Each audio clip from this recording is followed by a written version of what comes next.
Oh, well, everybody know who I want next. I want Terrence Crawford next. You're going to make that happen? Huh? You're going to make that happen? Oh, definitely. That's the fight that I want. That's the fight everybody else want. Like I said, I'm going to get these straps that I'm going to go over there and take his shit too. All right. Errol, congratulations. Terrific fight this evening. Thank you, man. Down. Strap season. I know what time it is, baby. Terrence, I'm coming for that motherfucking belt. All right.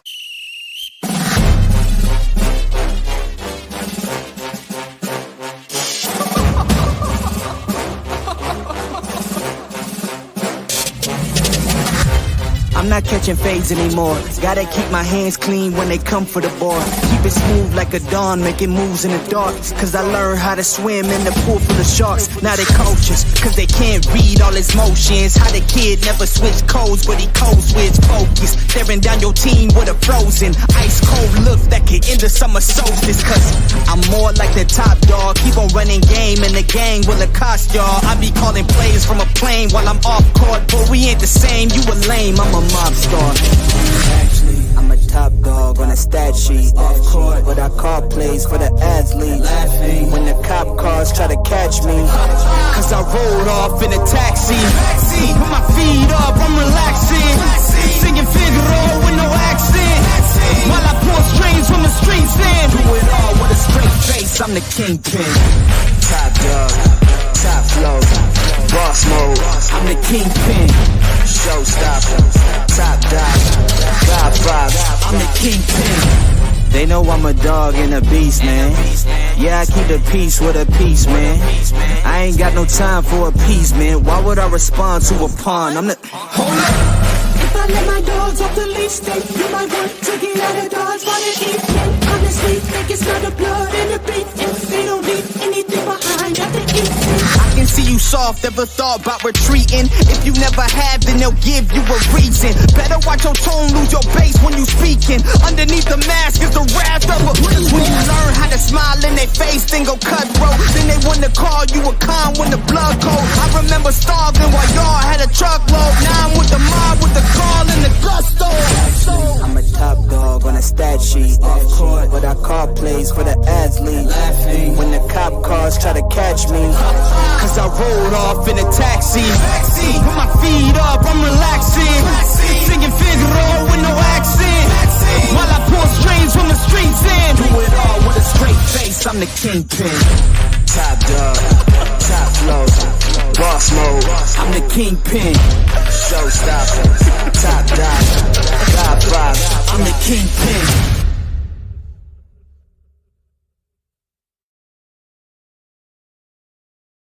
Y'all already know what it is. Y'all already know what it is. Errol Spence Jr. and Terrence Crawford. We got to fight. Houston, we got to fight. What's going on? Knockdown boxing, punch out, Mr. Punch Out. And Master Khalid, what's happening, my brother? What's going on, Macadon 1 in the building? What's going on, J Wash 4?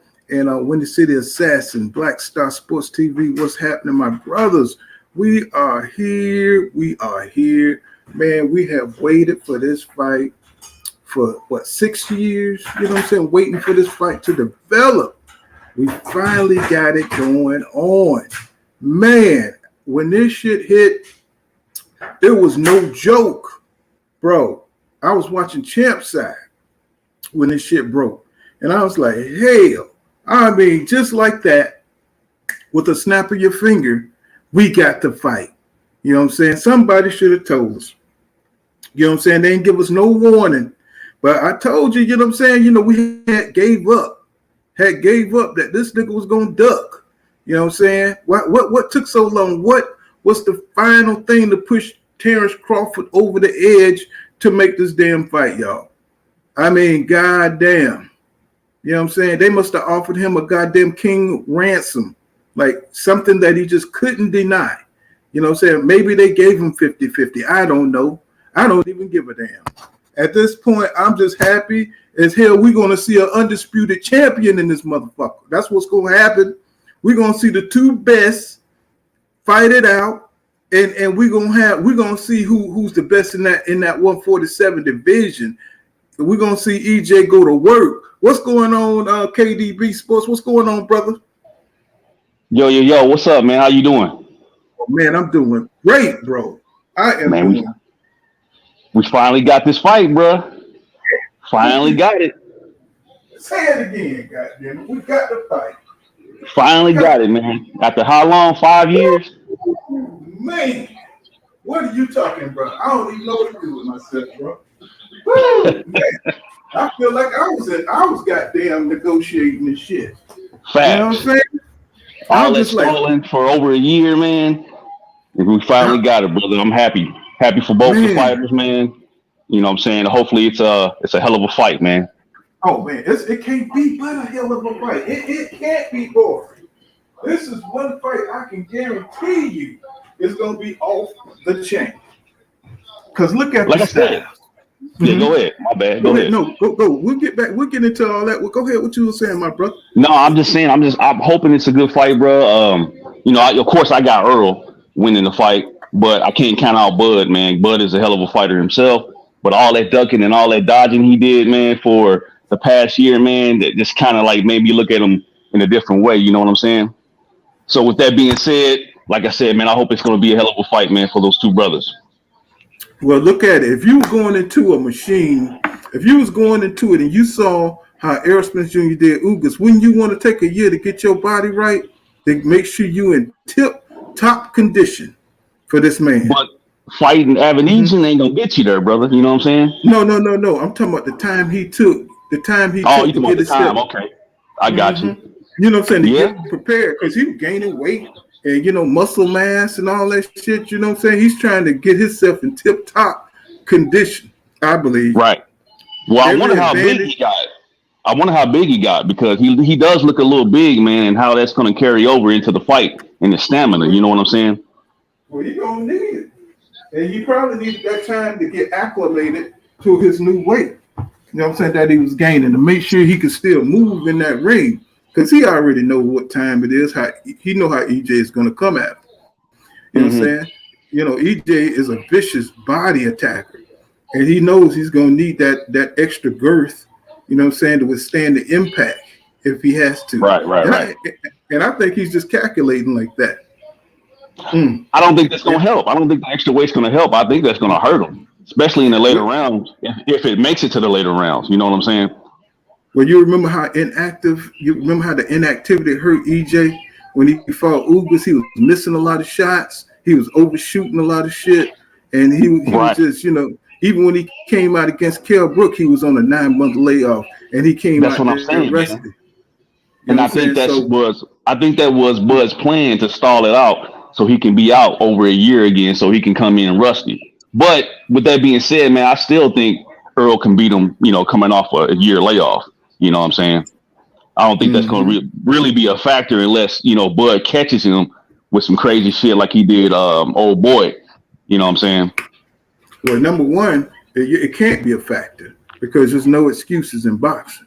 Not like Lomachenko crying ass. Right. You know Yeah, he over here crying. I cooked him on my channel a couple days ago. All that whining and crying and shit, man. Yeah, they got it. Like, I was like, watch. I said, damn, they got a whole damn page, which doesn't surprise me. They got a whole damn page, you know what I'm saying, for all the prize. I was like, I ain't even go to that shit. What's going on, Ronaldo? What's going on, bro? Salute, Pool. You can hear me? Yes, sir. I can hear you. Man, this is my first time on any live stream. Really? I had to get on. I had to get on. I had to get on for this one. I had to get on. But yeah, salute to the chat. Salute to the panel. Yeah, I'm excited, man. It's been a lot of back and forth for years, going back and forth with Crawford fans, man. So I was like, I'm just happy we got the fight, man. We can actually talk about what they're gonna do in the ring. You know, I don't know. I'm probably sound like a fanboy or something, but I just don't see this being a close fight, man. And it's not about. It's really the style matchup. That's what I see. Like, I've been watching boxing for a while. I remember I started probably like, y'all remember Friday Night Fights that used to come on ESPN? You know, I used to watch like remember that? Yep. Manuel Augustus, like the Drunken Master. I don't know if y'all remember. Back in the day. So I've been watching it since then. Zab Judah, that's probably my favorite boxer. Growing up, him and probably Floyd. So I just seen a lot, and I just don't see how this gonna be a close fight, just with the style.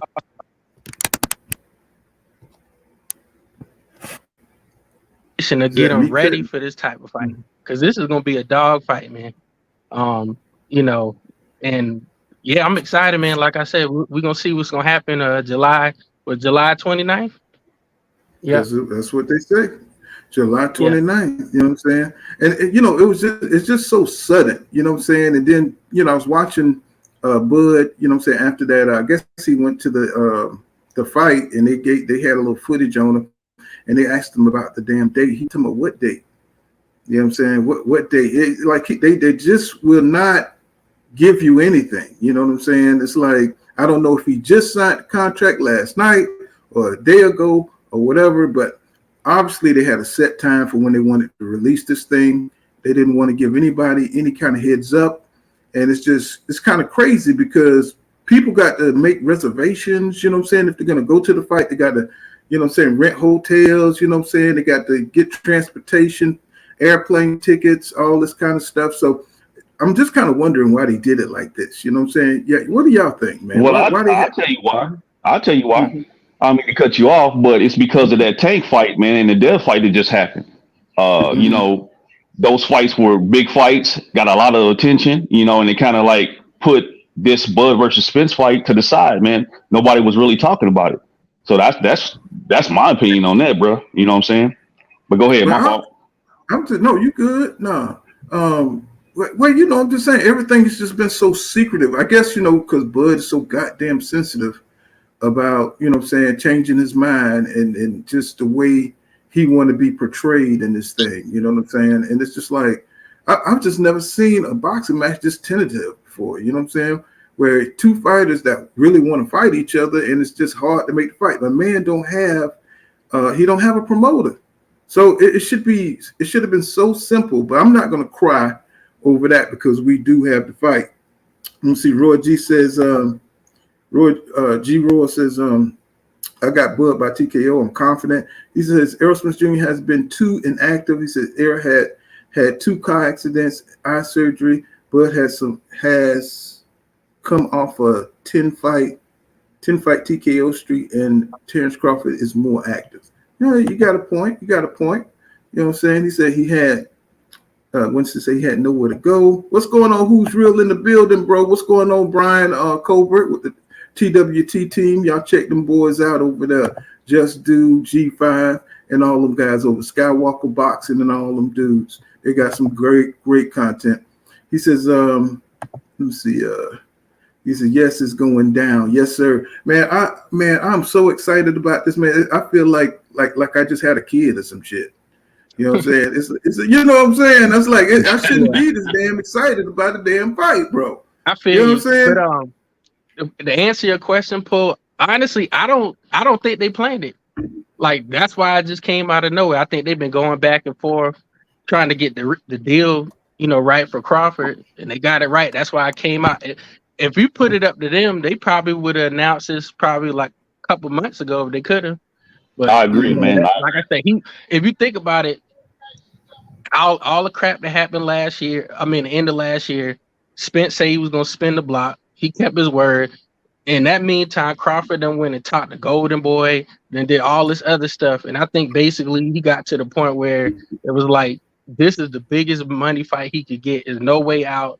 And, they worked it out. So, either way, we got the fight. So, facts. And we got to give, EJ his props, man, because he stood 10 toes down, man. He didn't waver from what his original plan, basically. So we got to give him his props, bro. Like I said, man. Oh, for sure.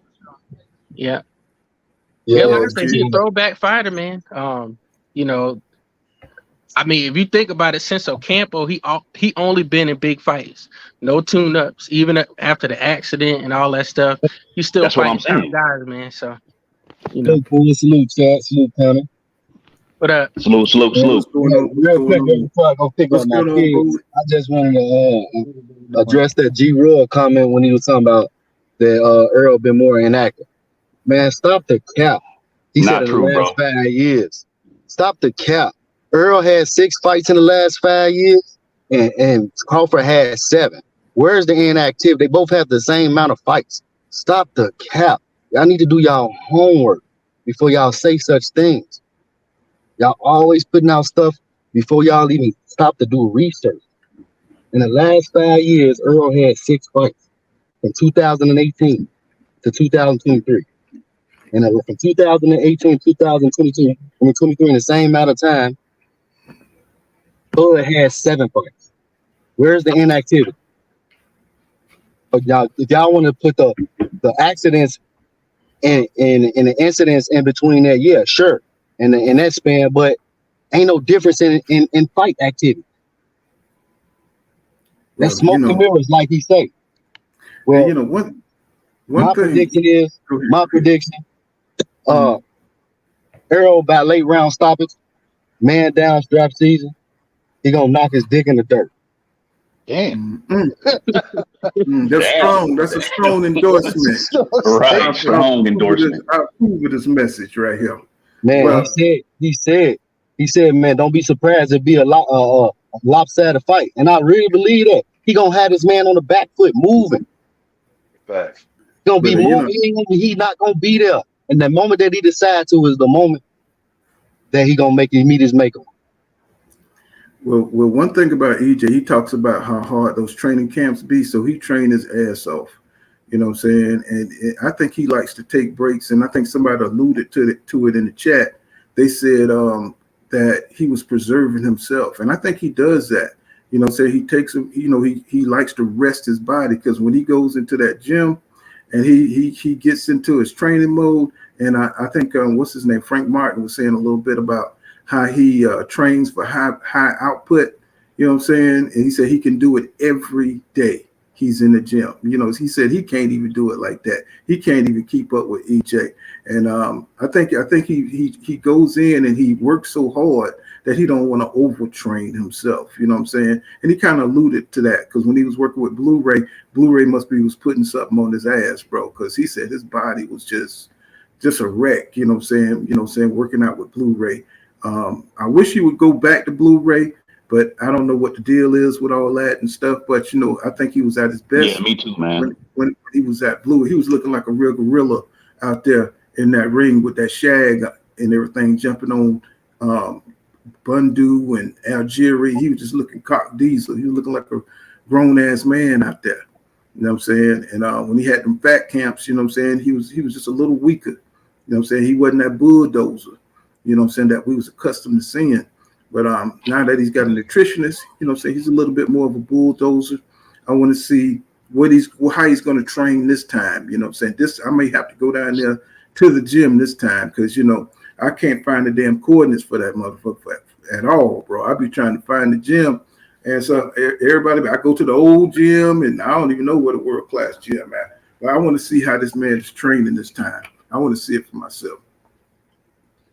Well, I think he's training to stop Bud, man. Like I said before, man, I think he really wants to hurt Bud. All that shit talking over the years.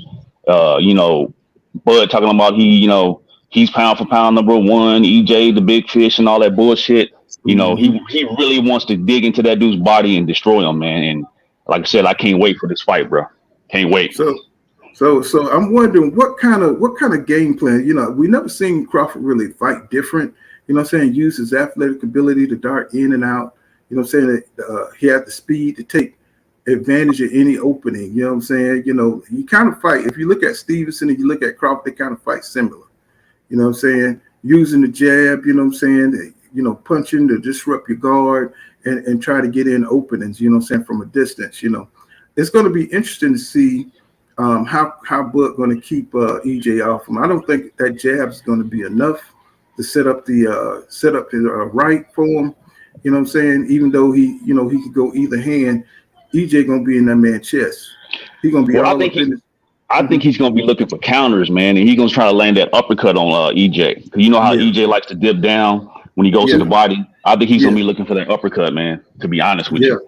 And I think he's going to land. But what I think that's going to happen is I think EJ, he has a chin, man. I mean, you saw Ugas when he was hitting him. You know what I'm saying? He has a chin. Yeah. I've seen Danny Garcia hit him. I see Kell Brook hit him. You know what I'm saying? The dude got a chin, bro. And you know what I'm saying? If he could take Bud Crawford's power, Bud is in trouble. Oh, it's a wrap. He's in huge trouble, bro. If he can walk through what Bud Crawford, got, you know what I'm saying, especially that rear uppercut shit that he throw when he stepped back, you know what I'm saying, and catch you coming forward, you know what I'm saying, with that uppercut right there. I'm saying if he could take that shit right there and keep it moving and keep the pressure and have, I think the key to the fight, y'all, is to keep Bud Crawford fighting for 3 minutes of every round. And if he does that, he can't do it. He can't do it, bro. Nope. He's 35, about to be 36. My bad, bro. Go ahead, man. No, I was saying he's never done it in his whole career. And I don't feel like that's something you could train for. Like, you can't simulate that in a training camp. Like, it's something you're going to have to do, multiple camps, and I just don't see it, not in one camp. And I see you remember how he did Danny Garcia? You know what I'm saying? Danny Garcia says that Errol Spence Jr. throws at least 100 punches every round. He said, you know what I'm saying? I mean, this man got the highest output at 147. So that means a lot of people think Bud's gonna outbox him. You can't outbox that. Nope. You know what I'm saying? Let me ask you something, Poole. Let me ask you something real quick. Do you think Bud's southpaw stance is gonna be effective in this fight? Not against a real southpaw. Yeah, he's gonna have to be a righty. You know what I'm saying? The straight right. We know he can't really fight orthodox like that. So that's the reason why I asked you that. But go ahead, my bad. But see, he gets fucked up in the orthodox position. He's gonna be getting touched by that jab all night. He switches to southpaw. You know what I'm saying? For his killing phase to get in that offensive mode. You know what I'm saying? He's used to doing that. Now I don't know if he's trying to, like you said, one training camp is going to be hard. It's going to be hard, you know what I'm saying, to stay in the orthodox position for a long period of time, because that's usually where he's not good at the defense on that side. You know what I'm saying? Exactly. And but he is crafty. He's a crafty motherfucker. I don't know. He's an athletic, crafty dude. You know what I'm saying? So I mean, I don't know. But is he at 35 years old still? That's the question, right there. We got to see. We just saw Lomachenko at 35 what he could do. Man. That's when the competition between them going to matter, because that's what EJ fighting the best, bro. That's when that shit is going to matter. When the lights is on, I don't even know if Bud gonna be able to handle that pressure, man. You know what I'm saying? In Vegas, undisputed, bro. Like, this is as much shit as build up this fight has had. I don't know. I think he gonna catch EJ with his best shot, and EJ gonna eat it. Then what? That's what I'm saying. That's what I believe. I think when he hit him, EJ gonna keep going and doing what he do, just like he did against Danny Garcia when he gave him an uppercut. You know what I'm saying? And he just kept moving. I'm just talking about Danny hit him with a fucking nice, clean shot, and EJ act like nothing happened. Happened. When you tag Bud, it throws him off. When he feel like you got him good, he goes out of his way. He ditches his game. He wants his get back. He wants his get back. Yo, he's going to go to sleep, bro. I don't even think it's going to be a rematch. I think after Bud saw the way Earl did Ugas, after he's seen what happened to Ugas and the respect that they have for him, that despite what they say, you know what I mean? I firmly believe that this guy knows he's in for the fight of his life, and he's not going to be the same after. You know what I mean? Man. He's not going to be the same. It's like a Ruddock Bowe Holyfield type of situation. Absolutely. I think Earl's gonna make it look easier than what it is. I think Earl's about to expose Bud's overinflated resume.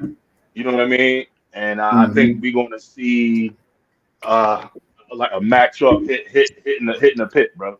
Like, I think he's gonna steamroll. What do you guys think? The Bud fight, King said this fight is going to be similar to that Porter fight, but Crawford has more power, which will make the difference.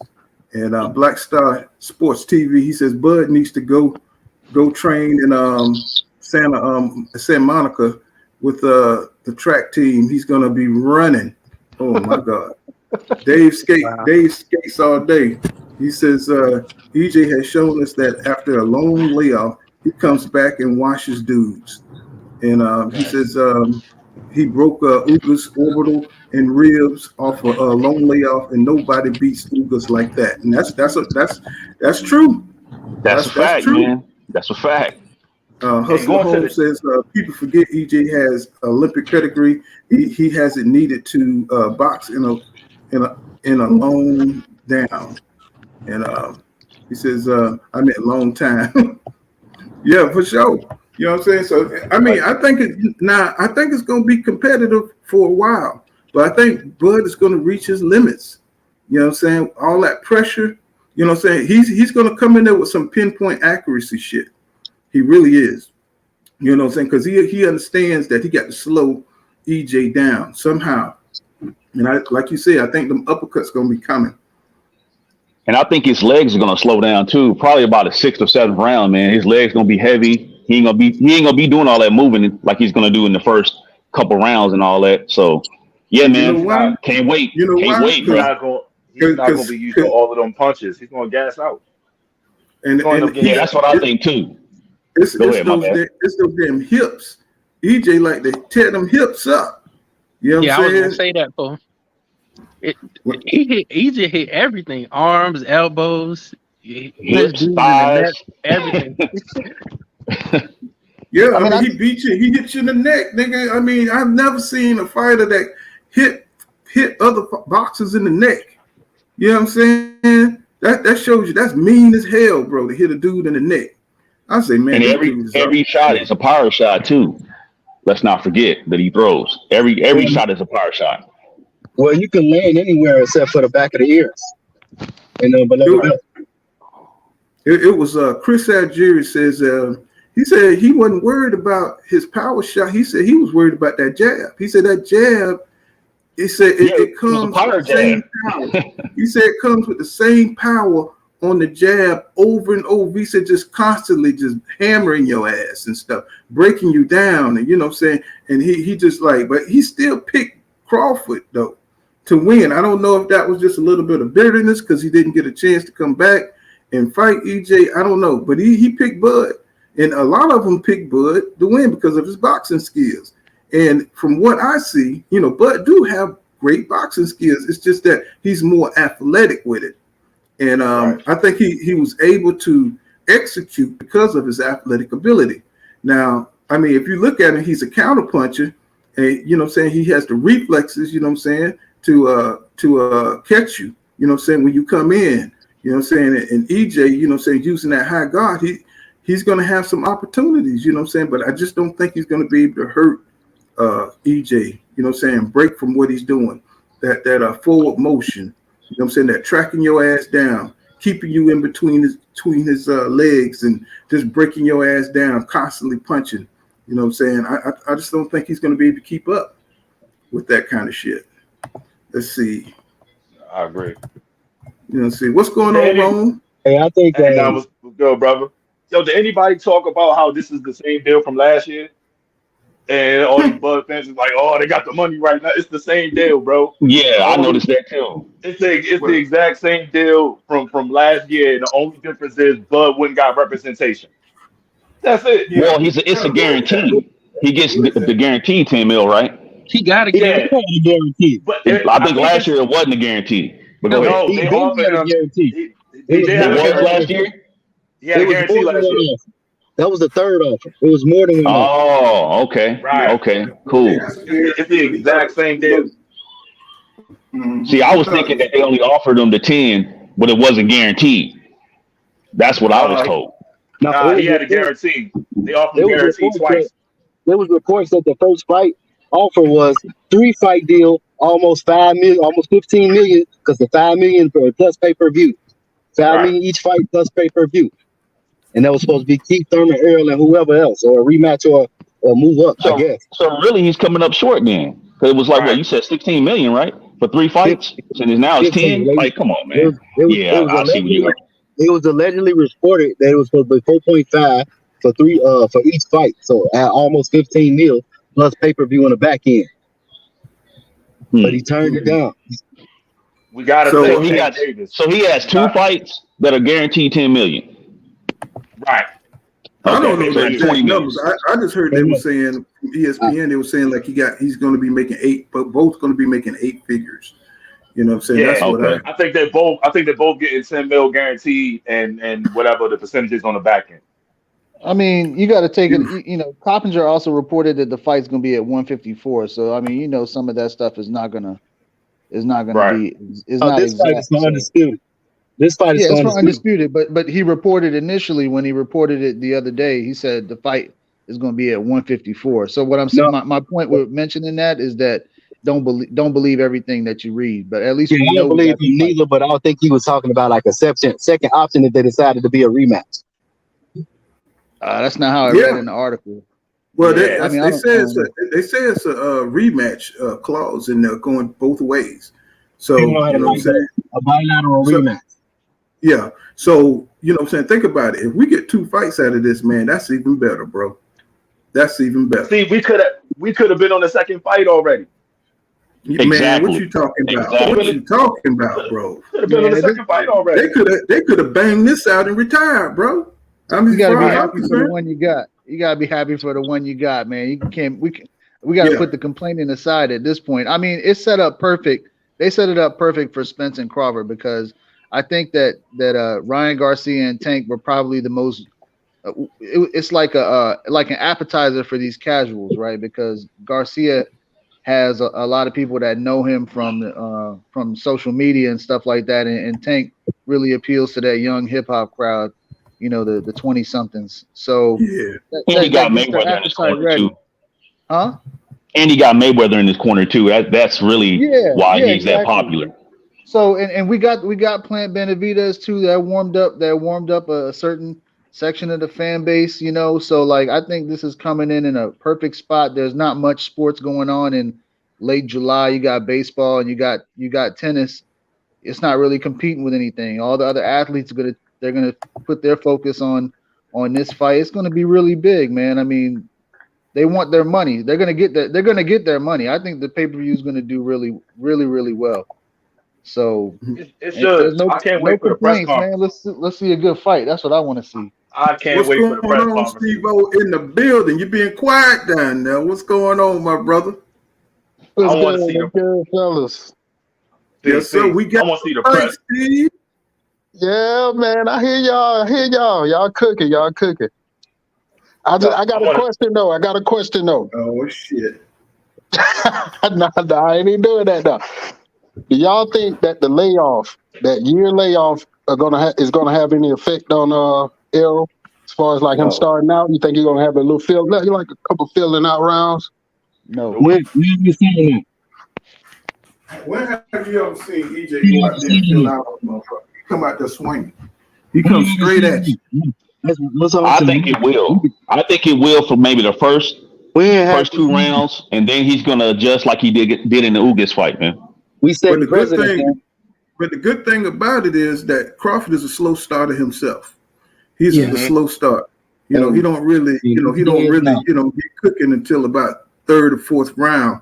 You know what I'm saying? And you know, and this is a pretty interesting fight because you know he's not going to have to search for EJ. EJ going to be right in front of him.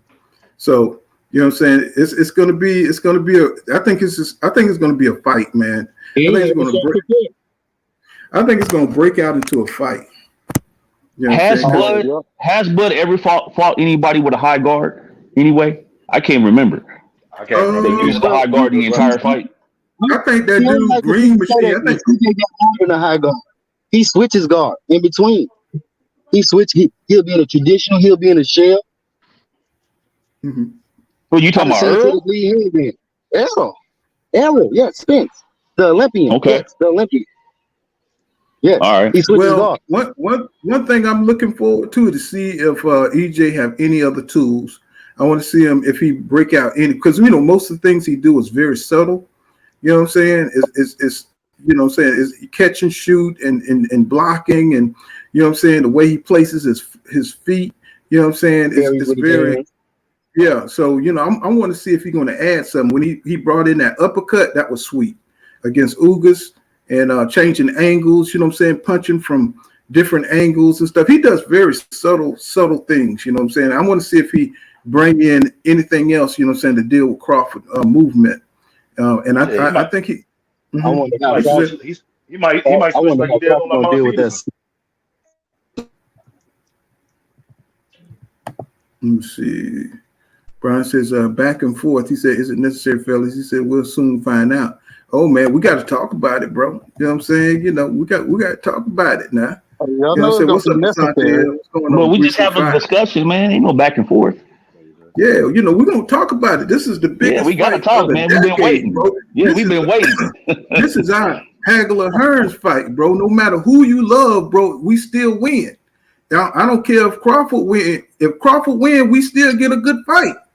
You know what I'm saying? So here like them Lomachenko fans. Oh, he was crying in the back. Oh, but you see what I'm saying, though. I mean, you know. Yeah, I know what you're saying, though. You know Absolutely. So, like, you know, people were mad when Hagler lost. You know, they were upset about that.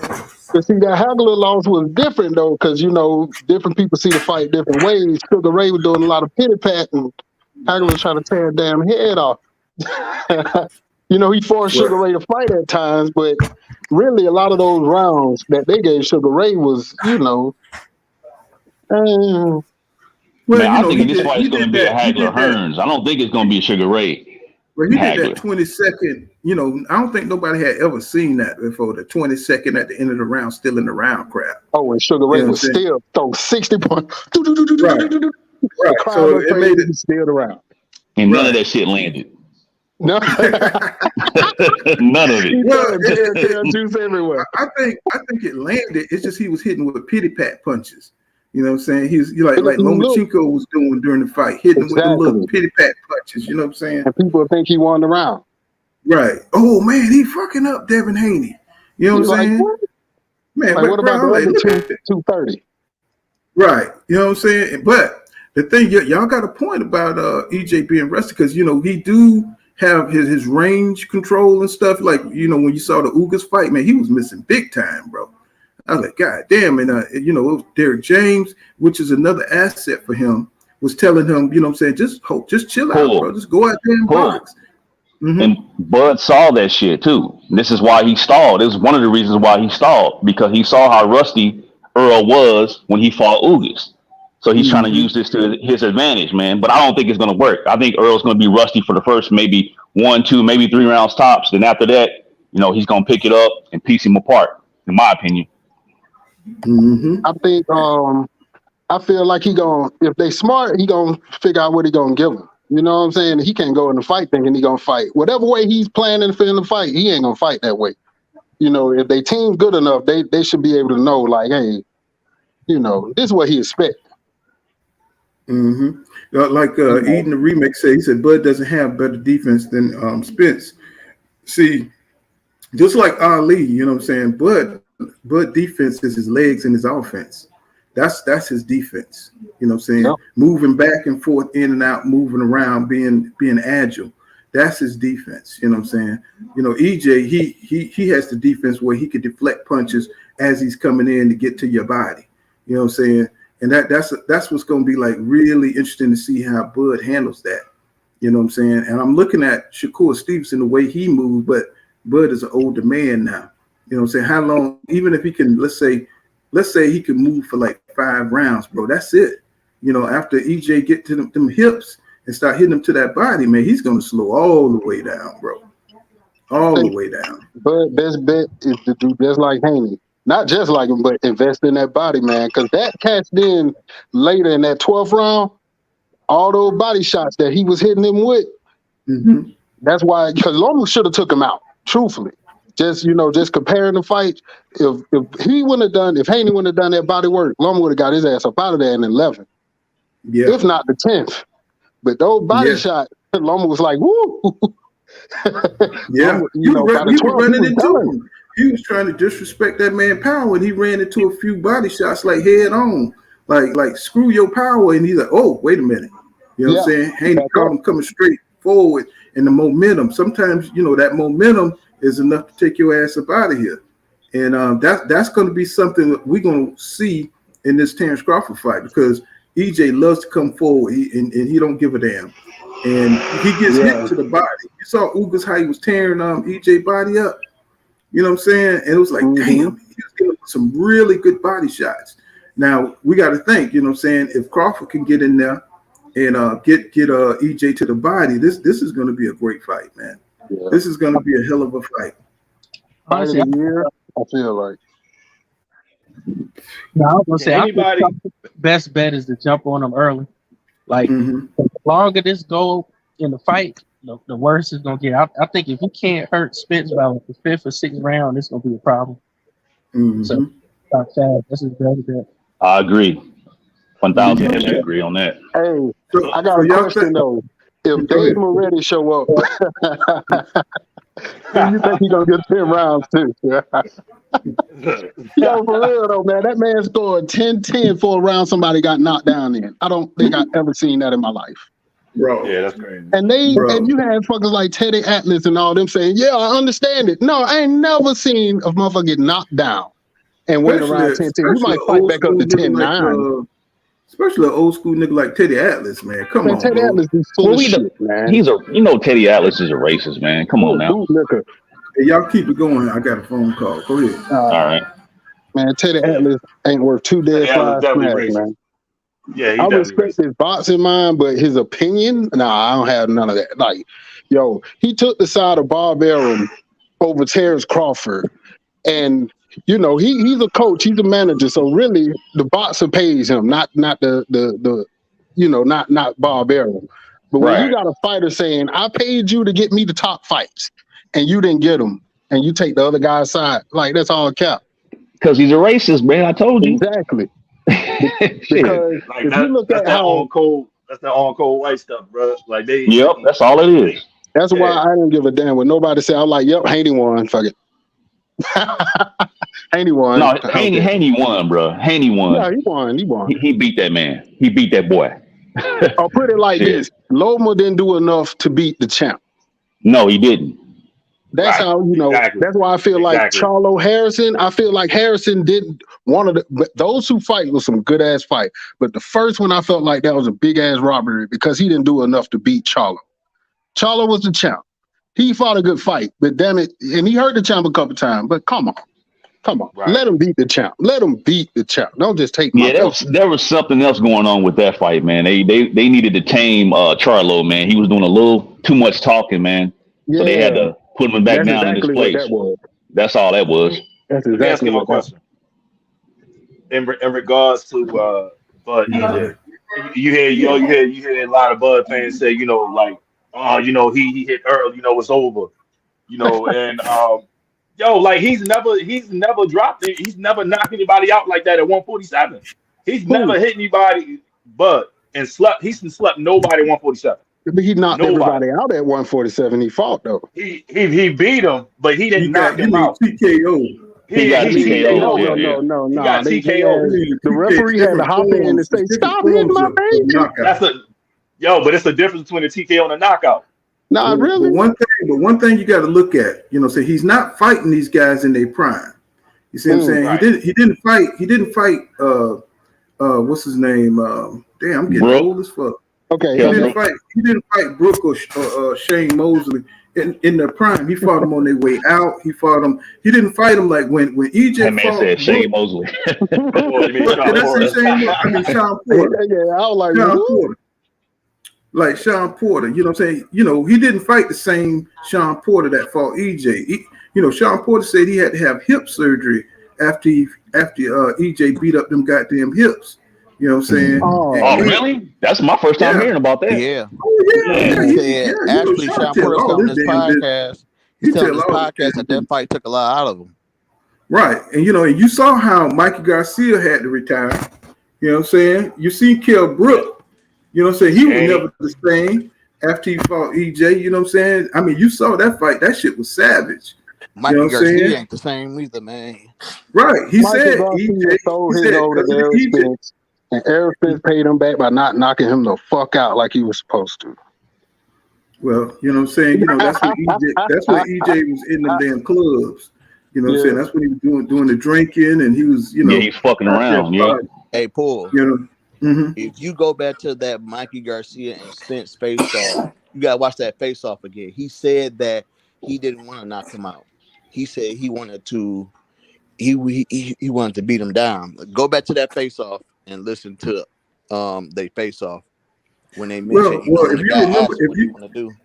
if you remember the time, everybody was saying Mikey was a smarter boxer. He had a higher boxing IQ. Sugar Ray Leonard picked Mikey because he's Mikey, right? You know what I'm saying? Yeah, I remember that BS. So he picked him because, you know what I'm saying? So it was a whole bunch of stuff about Errol Spence Jr. can't box. You know what I'm saying? All he could do is bulldoze niggas. So he wanted to go out there, you know, and just like Sugar Ray Leonard, when they said he didn't have power to fight, he went out there and fought Duran and he lost, you know what I'm saying? Not fighting his style, but these fighters got egos, you know what I'm saying? And Errol Spence Jr., he wanted to show everybody that he could box. That he's an Olympian. And that's what I'm saying, Paul. But showing everybody you can box and not knocking somebody out 2 toes, I'd have knocked his ass the fuck out. But what if he goes in there and he outboxes Bud? What if he goes in there and outboxes Bud? He can't. But think about it. Bud can't outbox a motherfucker that throws 100 punches around, bro. 1,000 punches a fight. And y'all gotta look at this too. Go back and look at Spence's Instagram. He says that on paper it's a tough fight, but it's gonna be a one-sided ass beating. Every time Spence says it's gonna be one-sided, it end up being one-sided. Is this a recent post? Yeah, this is a recent post. He posted this today. I'm gonna have to go check it out. What did they said we heard from EJ. What he said now? What he said again? On his Instagram, he posted the PBC and he posted a few pictures of his new shirt and he posted Bomac eating Cheetos, but on the caption he says that on paper that the fight, is gonna be a tough fight, but he said it's gonna be a one-sided ass whooping. Damn. Yeah, they talking noise. They talking noise. Fight, it ended up being a one-sided fight. And my grandma said Santa Claus was white. He is white. That motherfucker is white. That shit don't mean that ain't real. We've been a part of this. Every time Spence says that, it end up being one-sided. It is. Man, this is a bitch fry, man. But this gives you a picture of his mindset, though. You see what I'm saying? He want to go in there and beat up Terrence Crawford, yo. Why he won't knock out Terry Crawford? He ain't want to knock out Mike. That's what I said. Because he had a different point to prove. Bro, he fought Mike because he ended career, he knew he wasn't gonna get no credit for beating up on Mikey. Right? He knew. Man, he ended Mikey's career, bro. Mikey was 39 pound 3-division champion. He knew he beat the hell out of him. I'm gonna ask a question I always ask. What was Spence's toughest fight? What is Spence's toughest fight like? What's going down the line for you guys? Sean Porter. You can't even give him credit for that. And that's because he fought Sean Porter's fight. He didn't fight his own fight. I say his toughest fight was Kell Brook. I think that Sean Porter fight, he was having fun. Yeah, I think it was. He wasn't having fun. Shit, that ain't fun. Yeah, you know what? You know why Kell Brook probably was his toughest fight? Because that was his first championship run. That was his first championship fight. And we saw Roy Jones Jr. first championship fight. It was rough. I mean, even though he dogged what's his name? Bernard Hopkins. Even though he dogged him, you know what I'm saying? He still was, you know what I'm saying, wasn't the Roy Jones that was confident, you know what I'm saying? No, that fight was a counterfeit. Like they were really like respecting each other too much. Right. You know what I'm saying? But Roy, he even said this is my first, you know what I'm saying, championship fight. So, that first championship fight, you know what I'm saying, you're trying to be perfect, you know what I'm saying, you're trying to look good, you know what I'm saying? And it's just, you saw what Boots looked like, you know what I'm saying, when he went out there trying to look good and trying to knock the man out and shit, he won every round, but he looked terrible. Yeah, he didn't get no respect for that because it showed he couldn't really cut him off and finish the job. Mm-hmm. So Kell Brook might have been, but that Sean Porter, he prepared. That's how you prepare for a championship fight. This motherfucker had about 6 coaches. This motherfucker had, like 3 training camps, wasn't it? Yeah, he had I'm surprised he didn't come in overtrained. You know what I'm saying? I mean, Kenny Porter said it himself. He said that if the Sean Porter that fought Spence fought Crawford, we will be talking about a different story right now. Mm-hmm. That's what I'm gonna tell you the real. When he said that man couldn't sell out a backyard barbecue, that woke that man up. And he don't get the prop. He don't get the prop for bringing that fight to him. He made him fight. Right. Hey, bro, remember at the press conference, he was like, I invited Bobby Brown. I was like, yeah, that must have got to his head that he couldn't sell. Yeah, I'm trying to tell you, Porter switched guards for that damn fight. You know what I'm saying? That nigga stopped playing the chrome and shit. Yeah, that brought Super Porter out. so you know what I'm saying? It's just like when Benavidez pushed Crawford and Crawford tried to knock his ass out at the press conference. Man, that man tried to beat the shit out of Benavidez because he brought out a whole nother animal. He tried him a whole nother way. And Benavidez gave him trouble though. Benavidez gave him trouble in that fight, bro. Yeah. Oh yeah. Let's be real. Let's be real now. Benavidez gave him a good body shot. He gave him more than that. That was back and forth the entire fight. In my opinion. Then Benavidez his dad had to come in there. Oh, stop it, mijo. He getting his ass tore up. But look, that man had one bad knee though, bro. That's what you bring that 100%. That's what comes out in anything, man. Hey. On another note, did y'all hear they fined Devin Haney $400,000 for that push? Yeah. I posted it on my community page. What the fuck? What is that? That's that. You already know what that is. That's that white privilege shit. You know what I'm You saying? should have slapped his ass. Then they're gonna charge him $400. You know, all them people crying over Lomachenko losing. You know, they had to do something. You know what I'm saying? It's like we can't let it go like that. There. You know what I'm saying? Which one of them fined him? Oh, I don't know. I don't know which one, but I just know Devin, he tweeted about, you know what I'm saying, he was really pissed. You know, he said he a sore loser and they need to give him his $400K back. You know what I'm saying? I'll drop that shit. And I'll drop that shit in the trash. Say, take it out them sanction fees. Exactly. I'll really vote it. But this ain't nothing new, man.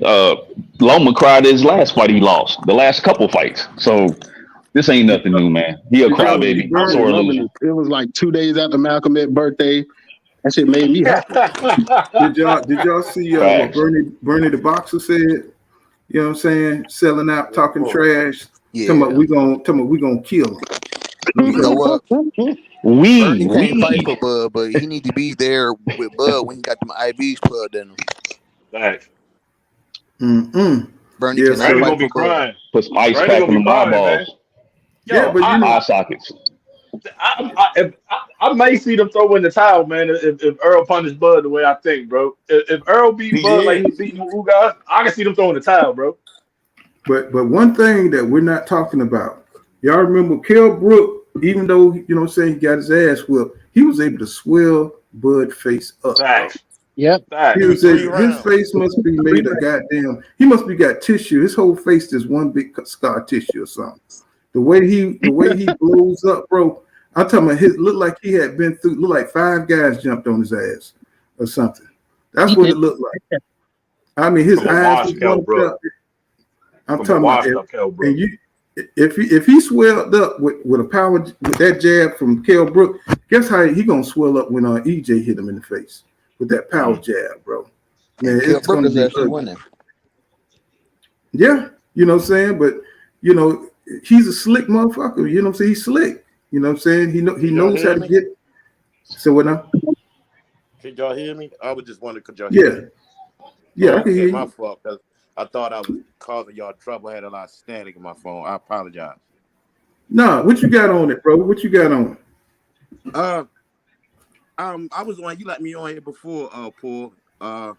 But you already know my opinion, man. I got Spence punishing, but this shit ain't even going past. It ain't going past the 11th.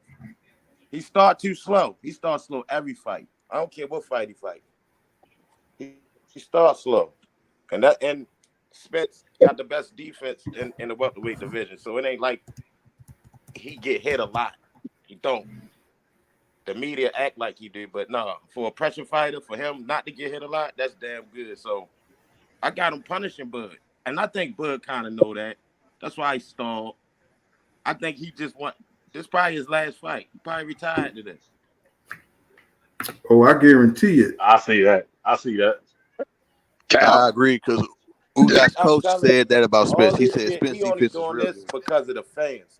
That's the only thing I hate. Do it for yourself, nigga. Like that shit phony. He made us wait all this long when all this could have happened last year in November. Like he stalled. He should have told everybody he needed to tune up. Maybe would have respected it more. Sound like my brother. Sound like I got a BMO brother in the building, yo. Yeah, man. Yeah. And I rock with. I've been rocking with Earl for a minute. I stopped. DJ Black Charm in the building. What's happening, man? It got polluted, man. Like now that I look back on it, a lot of these greats got strong ass resumes, yo. And that shit sad. Shit watered down. Real motherfuckers that deserve to go in there. Like a motherfucker like Porter. Porter should be a first ballot Hall of Fame, regardless of its losses. Like, if you gotta force a motherfucker to fight good competition, your name shouldn't be up there at all. Facts. You said it. Facts, bro. Facts. I can sit up here and say all this, and it'll be one Bud fan. Don't give me my respect, Bud. His skill set. But his fans delusional as shit. Like this man, you name me one top 5 pound for pound fighter that he's fought, and you can't count Sean Porter because he was forced into that shit. And you can start from 135. Nobody. Peace out. Shit ain't watered down, man. Come on now. Even when Bud was still signed to Top Rank, they had Lomo the whole fucking time, even when he lost. Come on, man. What's up, y'all? And his fans gonna realize. I swear they're gonna be so heartbroken when this fight happened. I'm telling you, he got it. Yeah, I think you think Bud Crawford gonna get dominated like that? Yes. I see it. That's how I see it, man. So y'all see dope, y'all. So I'm a fan delusional? of both. I'm a fan of boxing, but I'm a fan of both fighters and boxing itself. I see a boxer versus a fighter, and I don't see that fighter get. Errol Spence is the boxer to me, and Bud Crawford is a fighter. Even though he get touched up, I don't see him getting dominated. I ain't never seen no Bud Crawford. I don't see Bud Crawford get punched up, but I ain't never seen him get dominated. Never. Because if it's competition, he'd be fighting. Boxing is a thinking man's sport. One at a time, yo. One at a time. Go ahead. From dreadhead Bud to 147-pound Bud, I ain't never seen Bud get dominated. He ain't fought nobody. He ain't fought nobody. Man, come on, man. He fought the nigga that crossed the ring from him. He fought the nigga that's across the ring from him, man. Y'all got to watch it. I ain't gonna be dissing Bud like that. He fought the nigga that was across the ring from him with EJ. You know what I'm saying? I'm not dissing. I'm just. Man, I ain't trying to hear that. Shit, he fought who? EJ ain't fought nobody like Bud Crawford. EJ ain't fought nobody like Bud Crawford. Bud Crawford ain't fought nobody like EJ. They both fought the nigga that was across the ring from him. You know what I'm saying? Now in real life, they about to see the likes of each other on a high elevation of their talent and skills. You know what I'm saying? So they both in the finals get the recognition they deserve for being the best. He makes some good valid points, man. We about to see the smoke, man. You know what I'm saying? We about to see some real smoke. We want to see that step back. We want to see all them step back and lateral movement from Bud, and we want to see if EJ can remain fundamentally sound when Bud start doing that shit. Can Bud continue to be lateral when EJ make that ring shorter? You know what I'm saying? That's what we want to see. All that Bud Crawford finna goddamn knock EJ out in the 6th round because he's too stiff, or EJ finna body plan.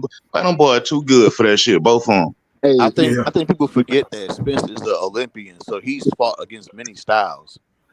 That switch shit ain't gonna do nothing. All that Bud hasn't moved since 135. That's not a problem. Right. But a lot of them Olympians don't turn their punches over too, though.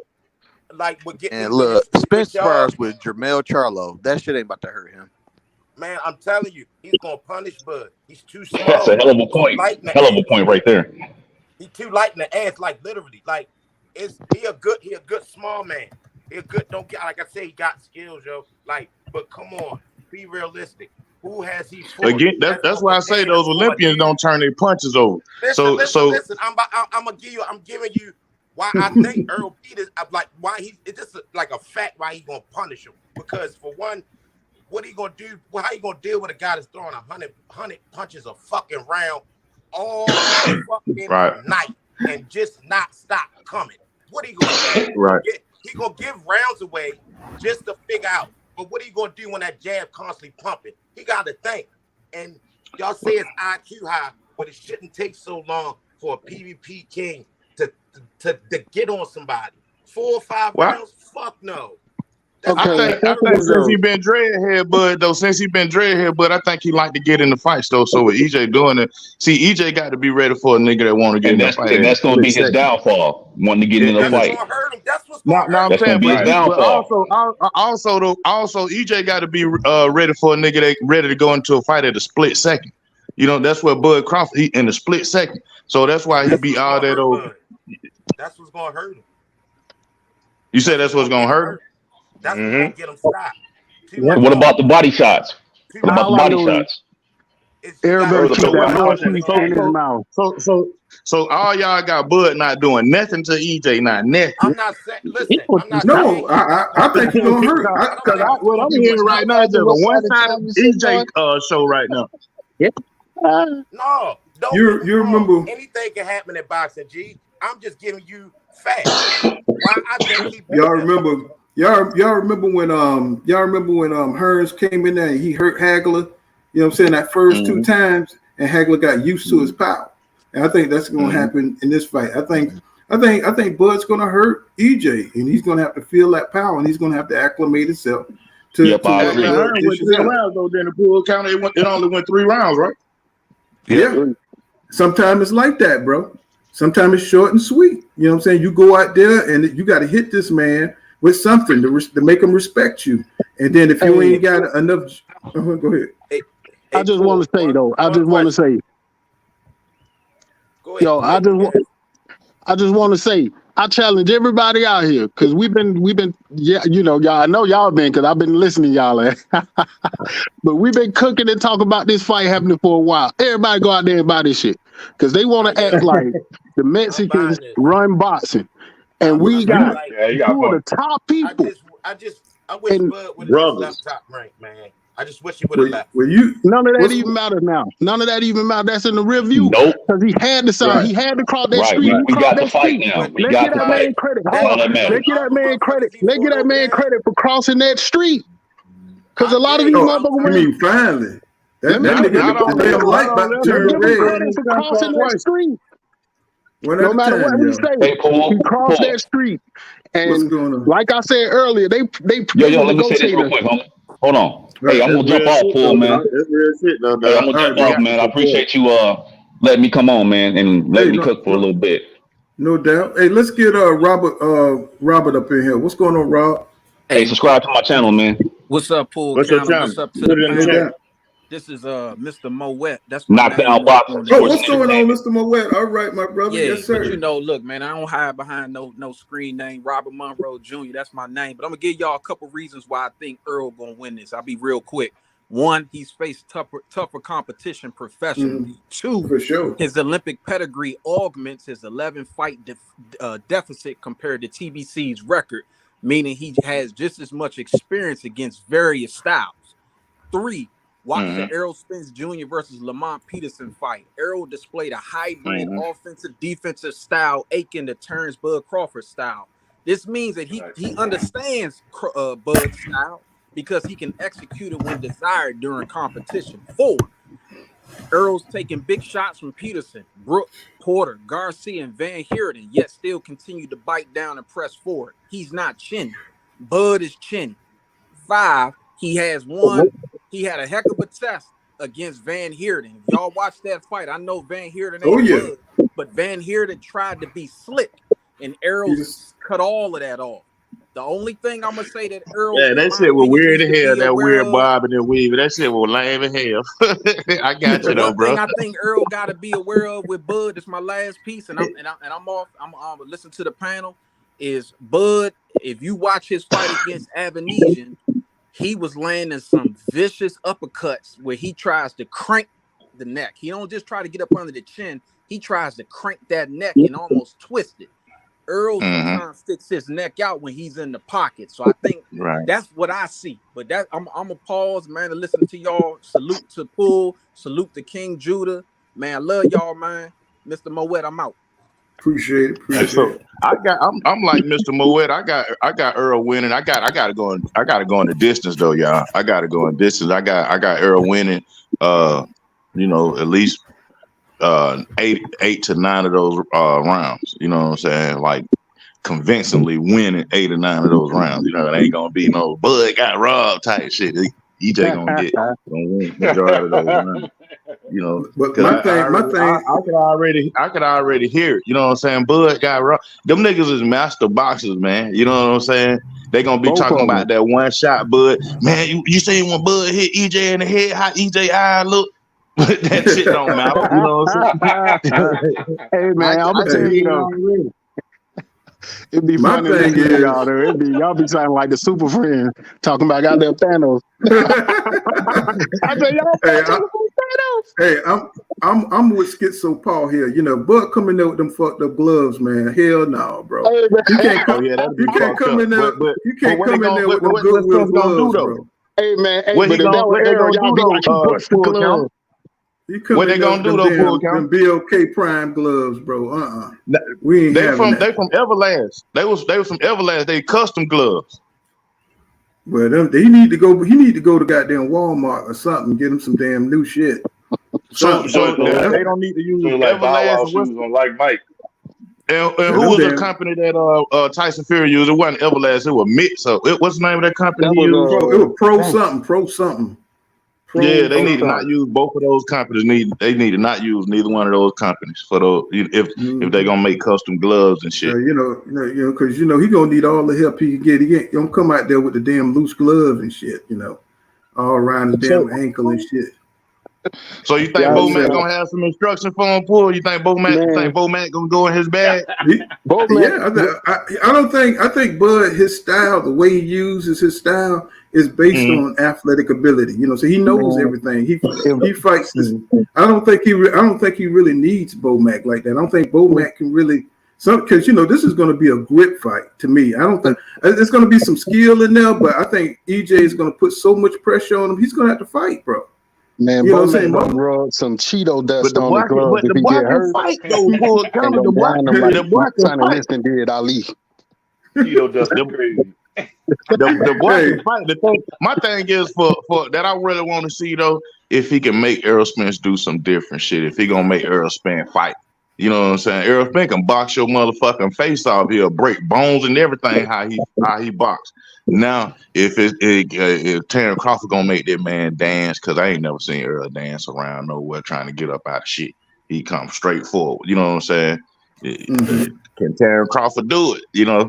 And if he can't, then Errol Spence the best boxer ever, nigga. I like Sugar Ray Leonard fundamental. I like Muhammad Ali fundamental. But Errol Spence, to me, if he can't make Errol Spence change, can't nobody beat Errol Spence. Cause ain't nobody never made that nigga change. And how many fights he in now? 31 fights. He's like 29th fight. Listening to what everybody been saying, nobody never made him change up. Listening to what everybody been saying.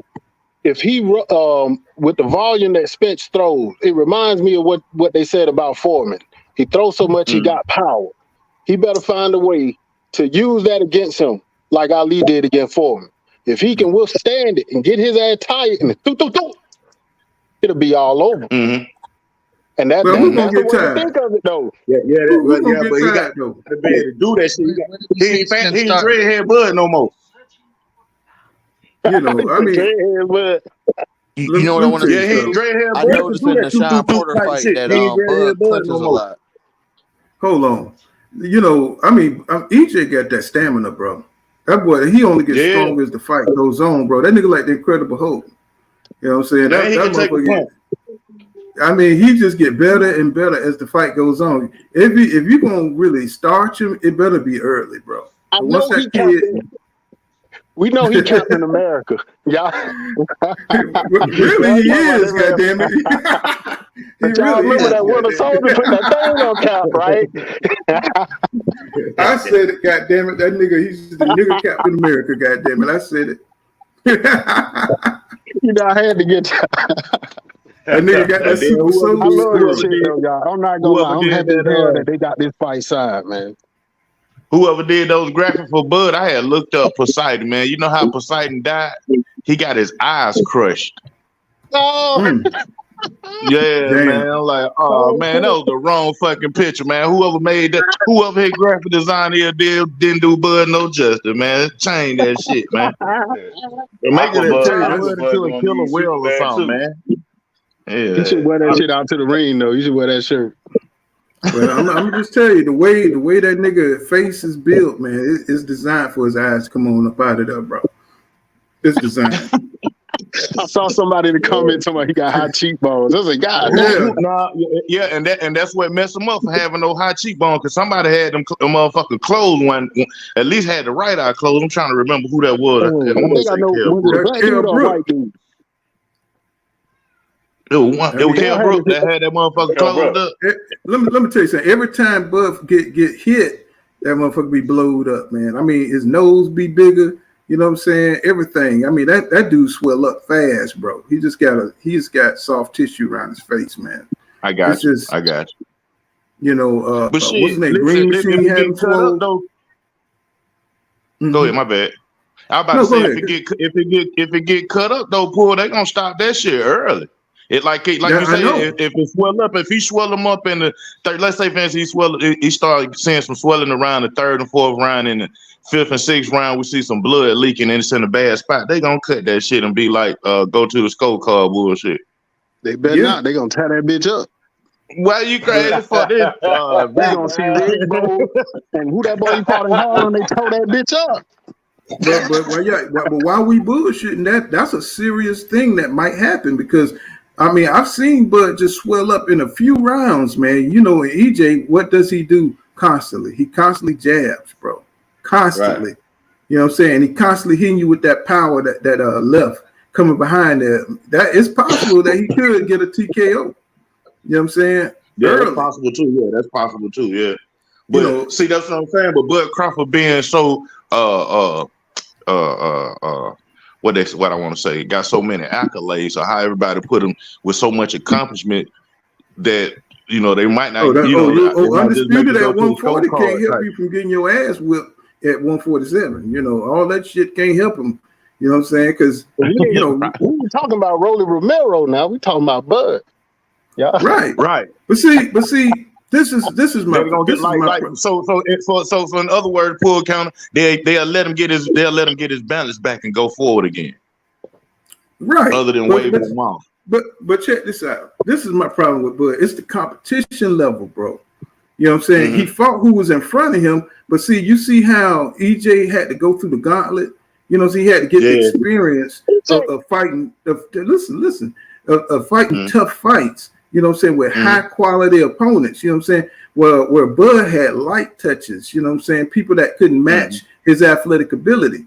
See, he got by on a lot of athletic ability, because once he got cracked, he could use it. Took his adrenaline and his athletic ability to another level. So he could always fall back on it. Here he got another athletic fighter with just as much willpower as he got. He's not going to just be able to go in there and put a barrage on their ass or hit EJ with a couple of shots. EJ got too much determination for that shit.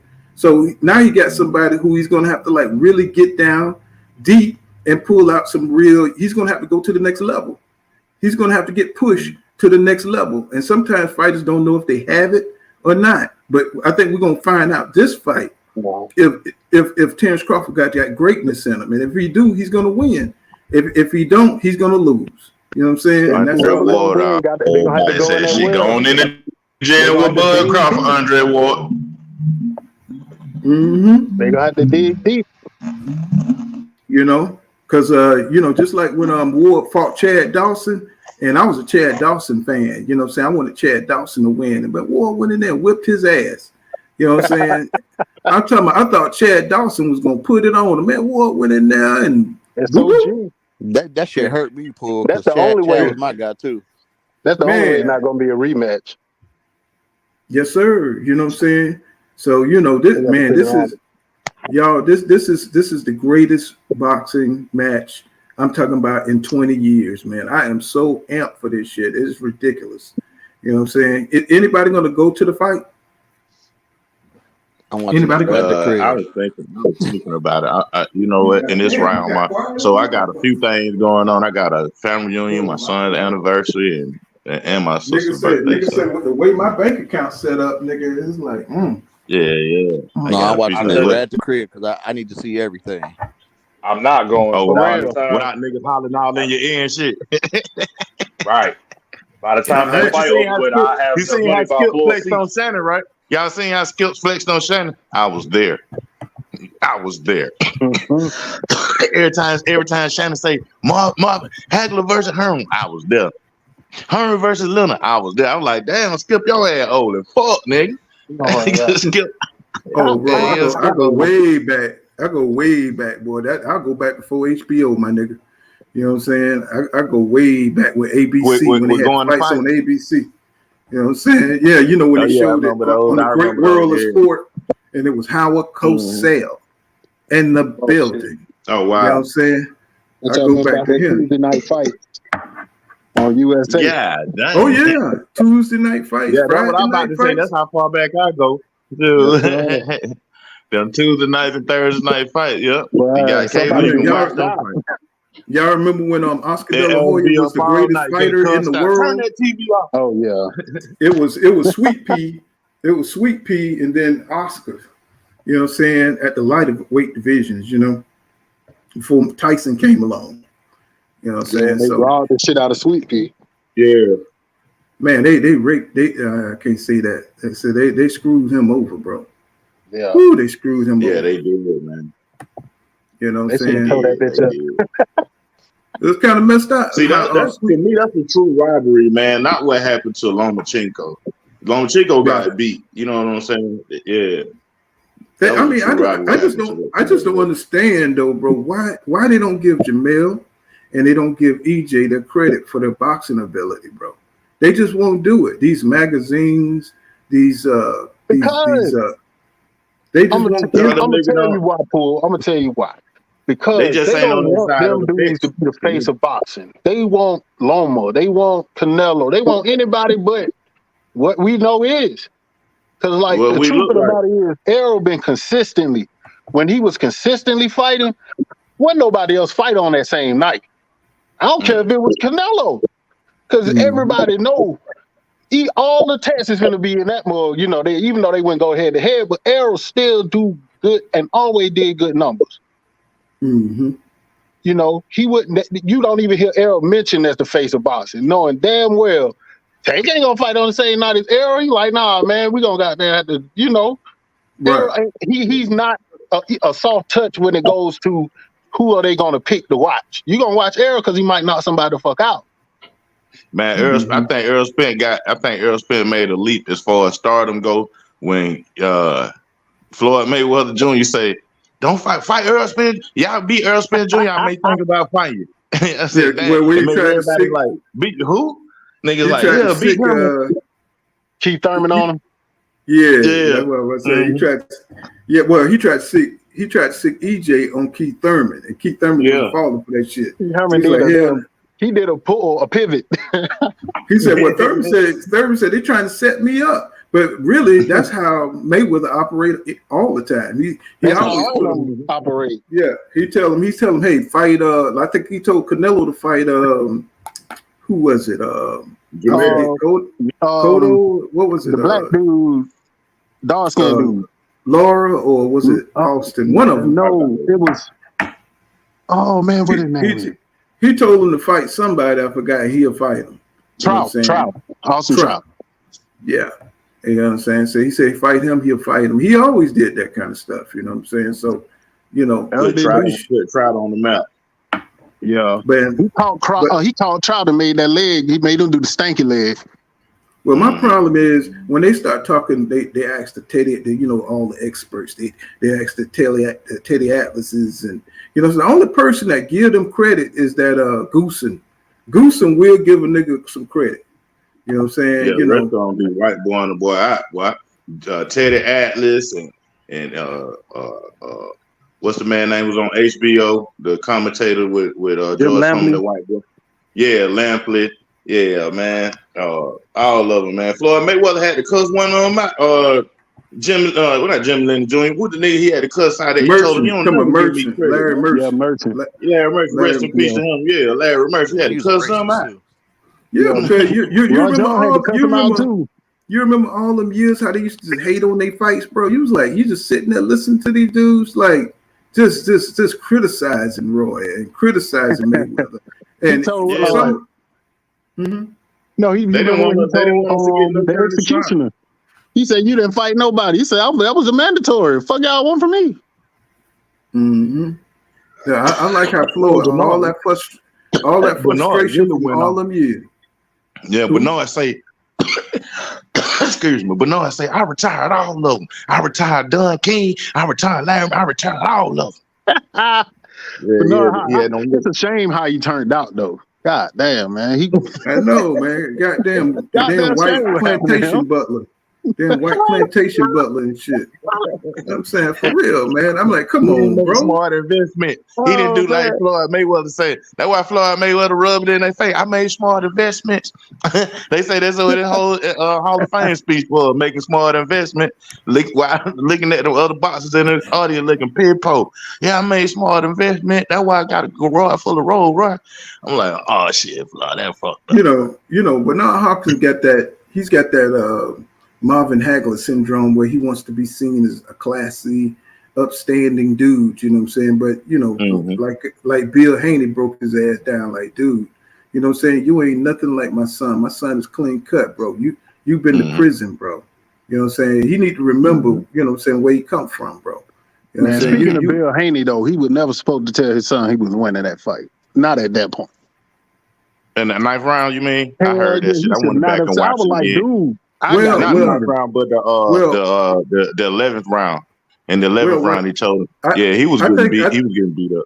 I think he wanted to, you know what I'm saying, put some energy into his son. You know what I'm saying? Like, he wanted him to be down because, once Lomachenko started coming on, Devin Haney was looking crazy up in there. He was looking sad as hell in that corner, man. Bill had to tell him, you winning when So that one instruction though, he told him when he started to come on, when he throw the uppercut, roll it or whatever, and Devin did that shit in the 12th round. Because I was listening to a lot of people in our sector, YouTube boxing sector, talking about Bill Haney giving instructions. I'm like, Devin followed that shit to the T in the 12th round, and he won that 12th round. So did. Lomachenko ain't take that motherfucking round off. I don't give a fuck what he say. Devin won that round. Devin beat him in that round.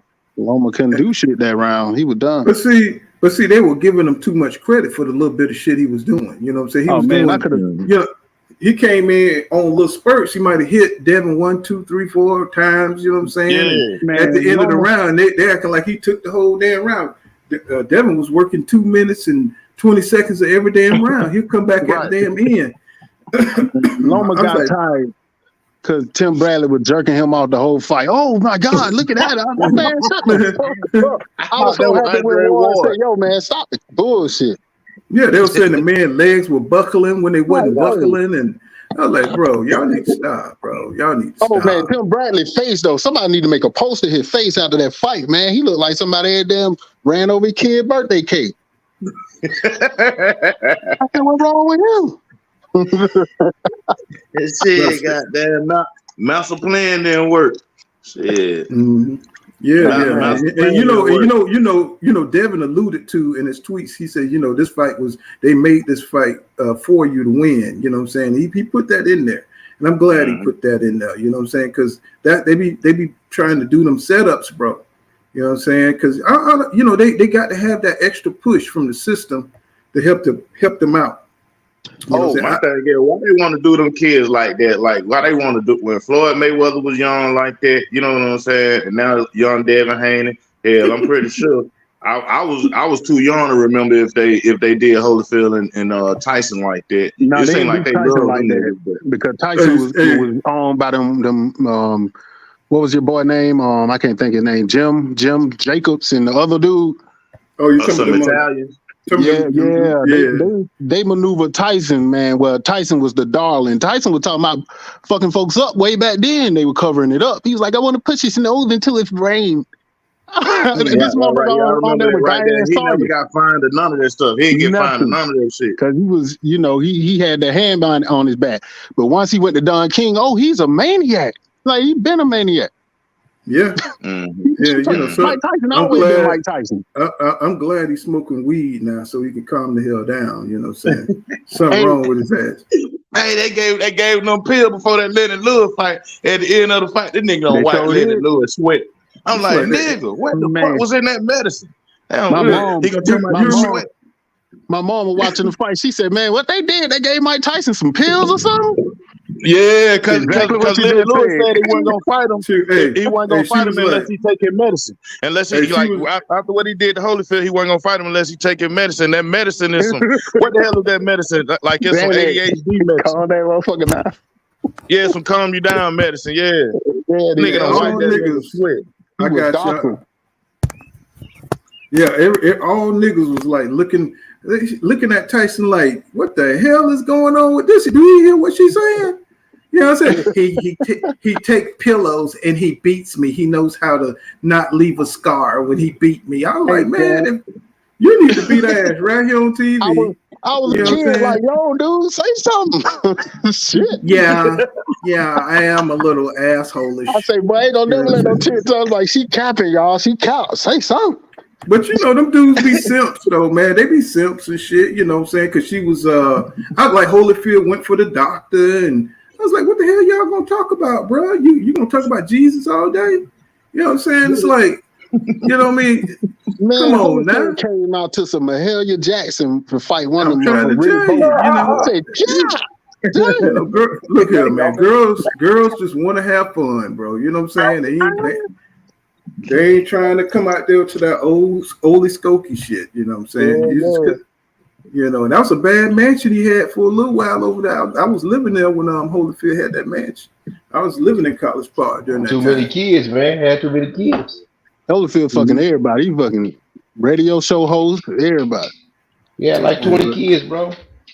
He got a kid in the NFL now. That's a backup running back, I think. Yeah, he used to play for Georgia. Stack me a TV. And one of his sons a boxer too, but I think he got knocked the fuck out. I ain't heard nothing else after that. Yeah, man, you can't just force them. Yeah, man, that kid got messed up, man.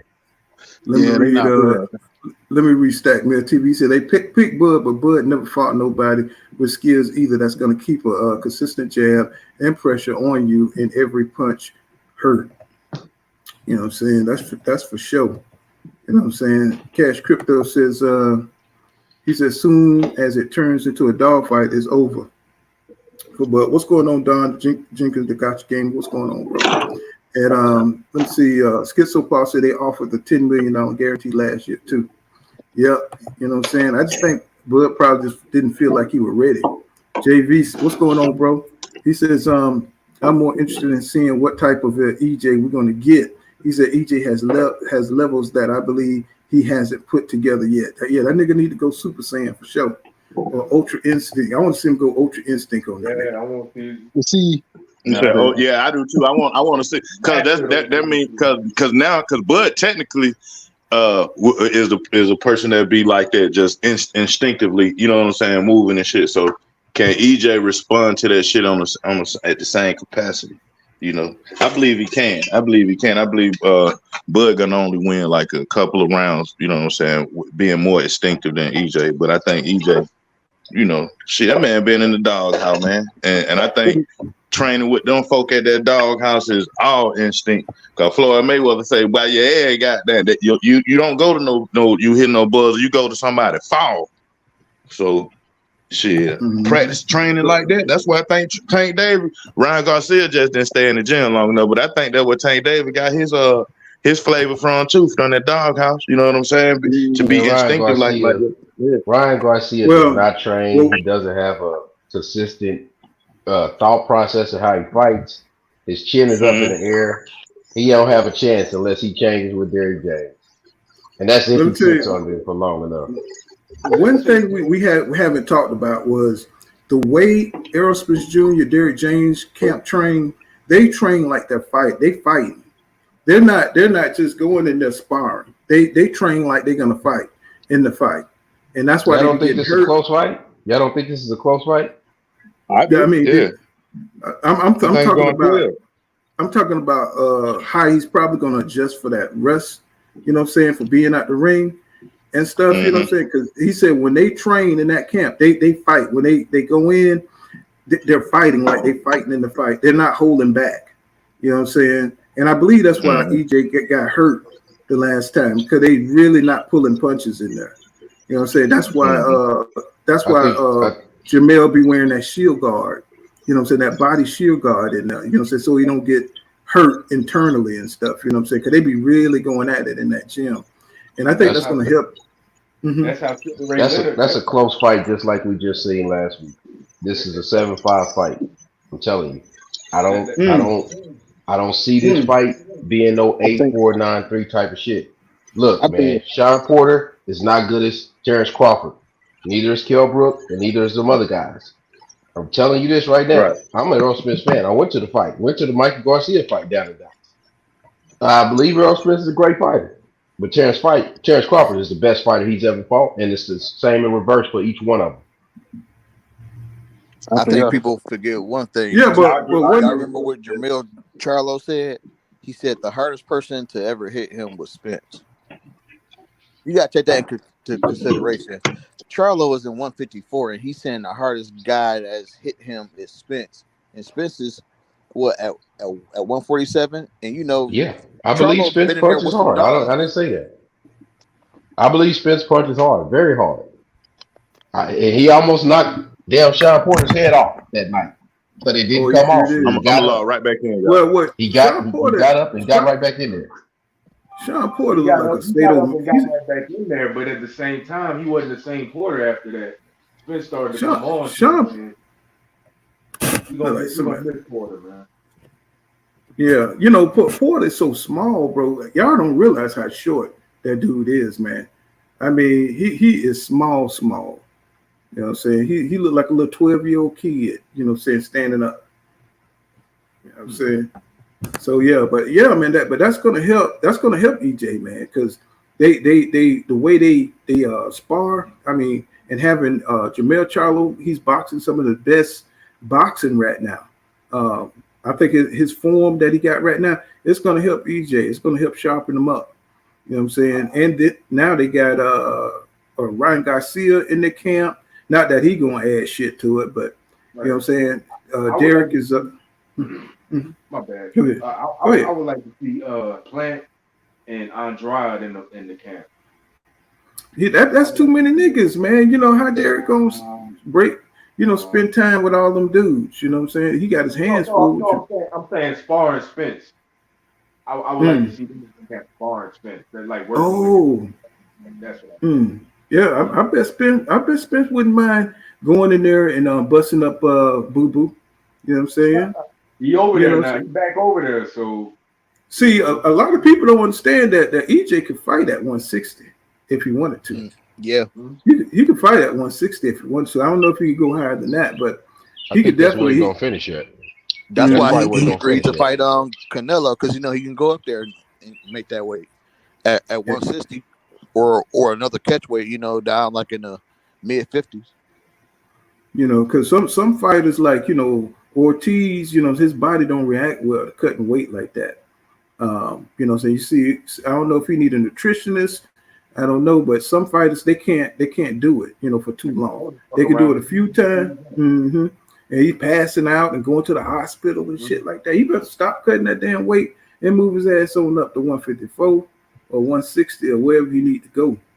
Who y'all got in this standing on this fight? This Ortiz? Why you talking about Ortiz? Who y'all got in that? Because that's coming up, right? Man, I don't know. The way Ortiz is hard for him to make weight.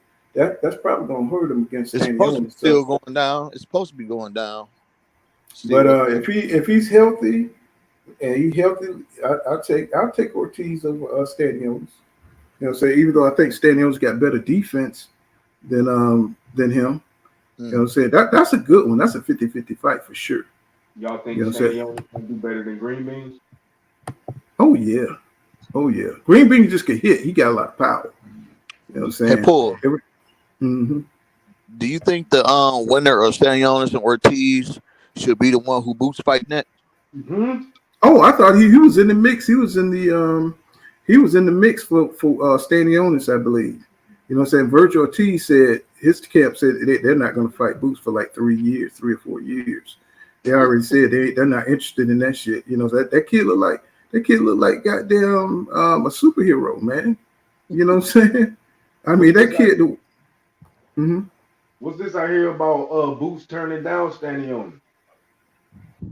Well, I think he's going down well, I mean, I don't think it got nothing to do with fear. He's just trying to guide his career. He's trying to get in position.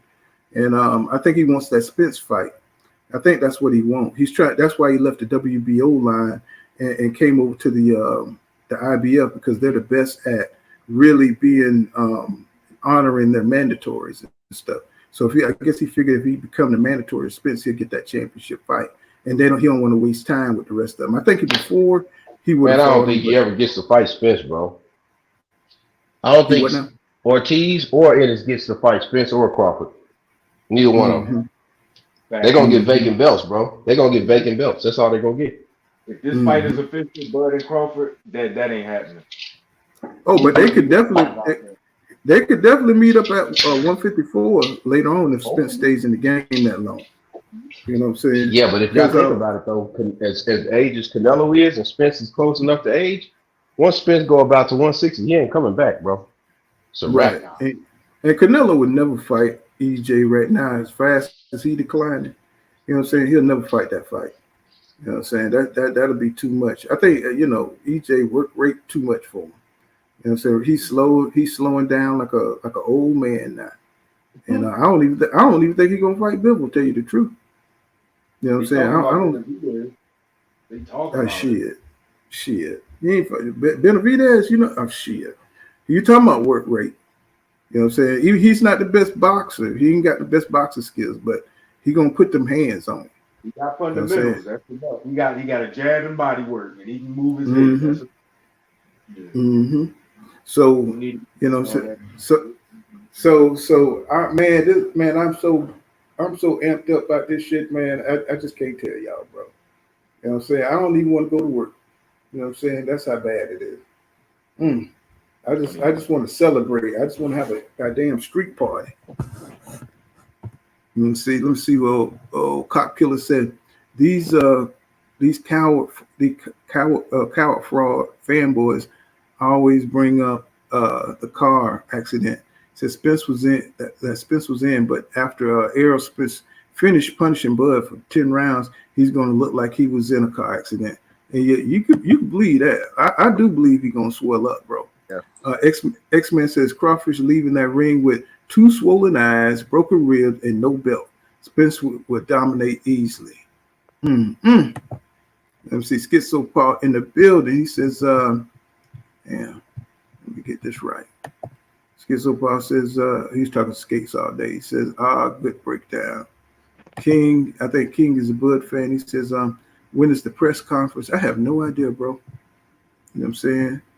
And Dave Skates all day Cop Killer facts. He's gonna look like he got hit by a Mack truck after Spence cook him. You know what I'm saying? And so what do y'all think about the fight being held in Las Vegas? I think that's a good location. You know, it's mutual. You know, it's big. You know, I think that's cool. It's going to be big, but could you imagine what the fight would do if it was in Texas? Oh man, what? Jerry's World? Oh man. I mean, that would be great, but man, for obvious reasons. You know what I mean? For obvious reasons, you can't. But right, I'd rather it be in Madison Square Garden or somewhere like that. You know, than Texas. But I do. I don't think Madison Square Garden hold. I don't think it hold that many. they could pull a Bob Arum and extend that bit. Remember the new stadium he was talking about? Yeah. Part of that business. We're gonna build another stadium. We're gonna have Manny come down in a goddamn parachute, jump on Mayweather. That motherfucker, like he was on life support leaving that damn Devin Haney-Lomachenko fight, didn't it? Man, he was asleep. I was like, I think Lomachenko won the fight. Ain't even see shit. Devin Haney said he was asleep. Batman Returns. I think Lomachenko. Like built like him and everything. Danny DeVito looking. Cash Crypto say Bud stalled to have some kind of edge on with EJ on layoff, but he said that shit won't matter. Bud's getting his ass whipped. That's what's up. And King, you know what I'm saying, he says Floyd or Pacquiao should fight the winner. He said they both never been undisputed. Shit, they better sit their ass down. Pacquiao need to stop bullshit. Oh, what's up? What's up, King Judah in the building? What's going on, bro? What's happening with you? What's up? Can y'all hear me? Yes, sir. Okay, yeah, I'm on this road, man. But look, y'all was just hitting y'all up, bro, because I saw something EJ had posted. I don't know if y'all touched on it yet, but he said that this probably gonna be one of the biggest fights in history, but it might be surprising if one-sided. I don't know if y'all caught it. Yeah. We were talking about that earlier. Mm-hmm. Yeah, man. What's crazy is because for the longest, most of our predictions of this fight, that's how a lot of us saw it. Like this is gonna be one of the biggest fights, but most of us feel like, and I'm not gonna lie, bro. Some people get offended, but I feel like Errol Spence is gonna walk through him. I feel like Spence walking through him, bro. Hey, bro. Hey, I'm right there along with you. I think it's gonna be some resistance, but I think it's gonna break down. Yeah, I think when he put that power, man, it's gonna change. Yeah, I got an 8th or a 9th round TKO for Spence. I don't think he gonna knock him out cold. I don't think his team gonna throw in the towel, but I think the ref gonna stop him. It's either the ref or they're gonna have to call the doctor, and the doctor gonna have to stop it. Bomac gonna throw one of them goddamn church chicken boxes in there to stop the fight. No, look, Paul. He gonna throw the box, then he gonna run the ring to get it back, because they're gonna have a piece left in there. They're gonna have a piece of chicken left in there. He gonna have to run to get the box. Motherfucker can't even grab the ropes because his hand greasy, nigga. Hey, man, Bud better pay attention to Bomac, man. It's a big fight. They're gonna be going to that buffet, and he gonna fall asleep at the fight because he ate so much throughout the whole day. You're gonna really have to watch him, man. Like Bomac gonna have to work out with Bud, like how Derrick James do with EJ and them. Hey, X-Men says he says Spence would use precise aggression with that jab. Then Spence gonna turn up the heat and boom, over Spence by stoppage. You know what I'm saying? Educated jab in the building. What's up, bro? He says Cash. What's up, fam? He's talking Cash Crypto. Let me see. Life is good. Cash Crypto. Everybody hollering at Cash. What's up, Cash Crypto? Let's see. Everybody just hollering at each other. Okay. Look like I'm about caught up. Let me see. What's going on? What's going on, Will? I see you out there, Hustler Home. He says, Hustler Home say Crawford hasn't moved his feet since 140. He says he's going to have to dust them shoes off. Crawford did say he's gonna try to stand in front of Errol Spence Jr. Now that sounds like cap, but you never know. You better not do that. You never know. He said he's gonna do it. Bud feels the most comfortable at mid-range, and the thing is, Bud likes a controlled pace. He don't like pressure at all. He don't like no kind of. He'll start tying you up and trying to land his counters from the outside and do his little pot shot shit and switch hit, and that when you start pressuring him, he ain't never really dealt with a pressure fighter like Spence. You know what I'm saying? And we gonna see. We gonna see if pressure gonna bust pipe. We gonna see. But the thing about EJ, he don't care. You know what I'm saying? What you gonna do? You know what I'm saying? He just gonna come out there and see what you got. What was this? You know what I'm saying? True Native Ace says this was a healthy layoff for Errol. He said he wasn't hurt, one-sided from man down. And life is good. Say, he's talking to educators. What's good? But they just hollering at each other. I see you out there, Will. He said EJ all the way. I'm surprised Ben Israel ain't come through him. What's going on, Nebraskan Assassin? He says, y'all invited into the first annual fish fry in Vegas. He said, bring us your hot sauce. That's what's up. Let's see. And let's see. Bruce Gas, Boxing, Jazz, and more. What's going on? He says Leonard was coming off a 3-year layoff for Hagler. So much for the layoff for Spence. Yeah, you know, see, Spence one of them dudes that he gonna work hard, bro. He just one of them dudes that, you know, he's just determined, you know, so like you remember when Floyd came off that 2-year layoff? He fought what's the Mexican guy? Marquez. And he looked like he didn't miss a beat, bro. He didn't miss a beat because he put himself through so much in those training camps, you know, you know, how they do the doghouse rules. And I don't know who prepared him for that fight, but he always put himself through strenuous boxing camps, you know what I'm saying, to get himself ready. And so the work ethic is off the chain, bro, for EJ. Let's see, is it dark? Mm-hmm. It's funny. What's going on, John? In the building. What's going on, John? Salute, man. What I say? I told you he's gonna get it. I told you we gonna get it. Yes, sir. Yes, you did. Yeah. I'm hyped. I'm ready. Man, I'm ecstatic. Yes, sir. And people don't know you're a Bud fan. You know what I'm saying? They just don't know you're a Bud fan. You know, an open-minded Bud fan. That's an oxymoron, but you know, it is what it is. I throw his shots already. I'm just saying. But I mean, we found one. We found what Steve-O, he's kind of like, you know, he be tripping, but yeah. You know what it is? I'm not an EJ hater. There's too many EJ haters that call themselves Bud fans. I can tell the difference. Perfect fucking sense.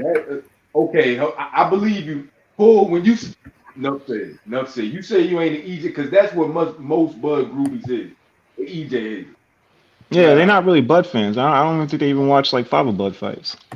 Right. It says a lot of those dudes love Thurman, and I hear that too. Yeah, they were pissed when you know what I'm saying, EJ was dogging Thurman, you know what I'm saying, in the interviews and, you know what I'm saying, at the PBC meetings, you know what I'm saying, he was just asking when I'm gonna get this guy in the damn ring. You know what I'm saying? And, you know, that's kind of why I started to like EJ, then watch them dog keep Thurman out. But that shit was I got fond memories watching them press conferences. I mean, you can't really hate EJ like that. I mean, he comes clean. He does make mistakes, but I always respect somebody who comes clean on that shit. But you know, every fighter makes mistakes.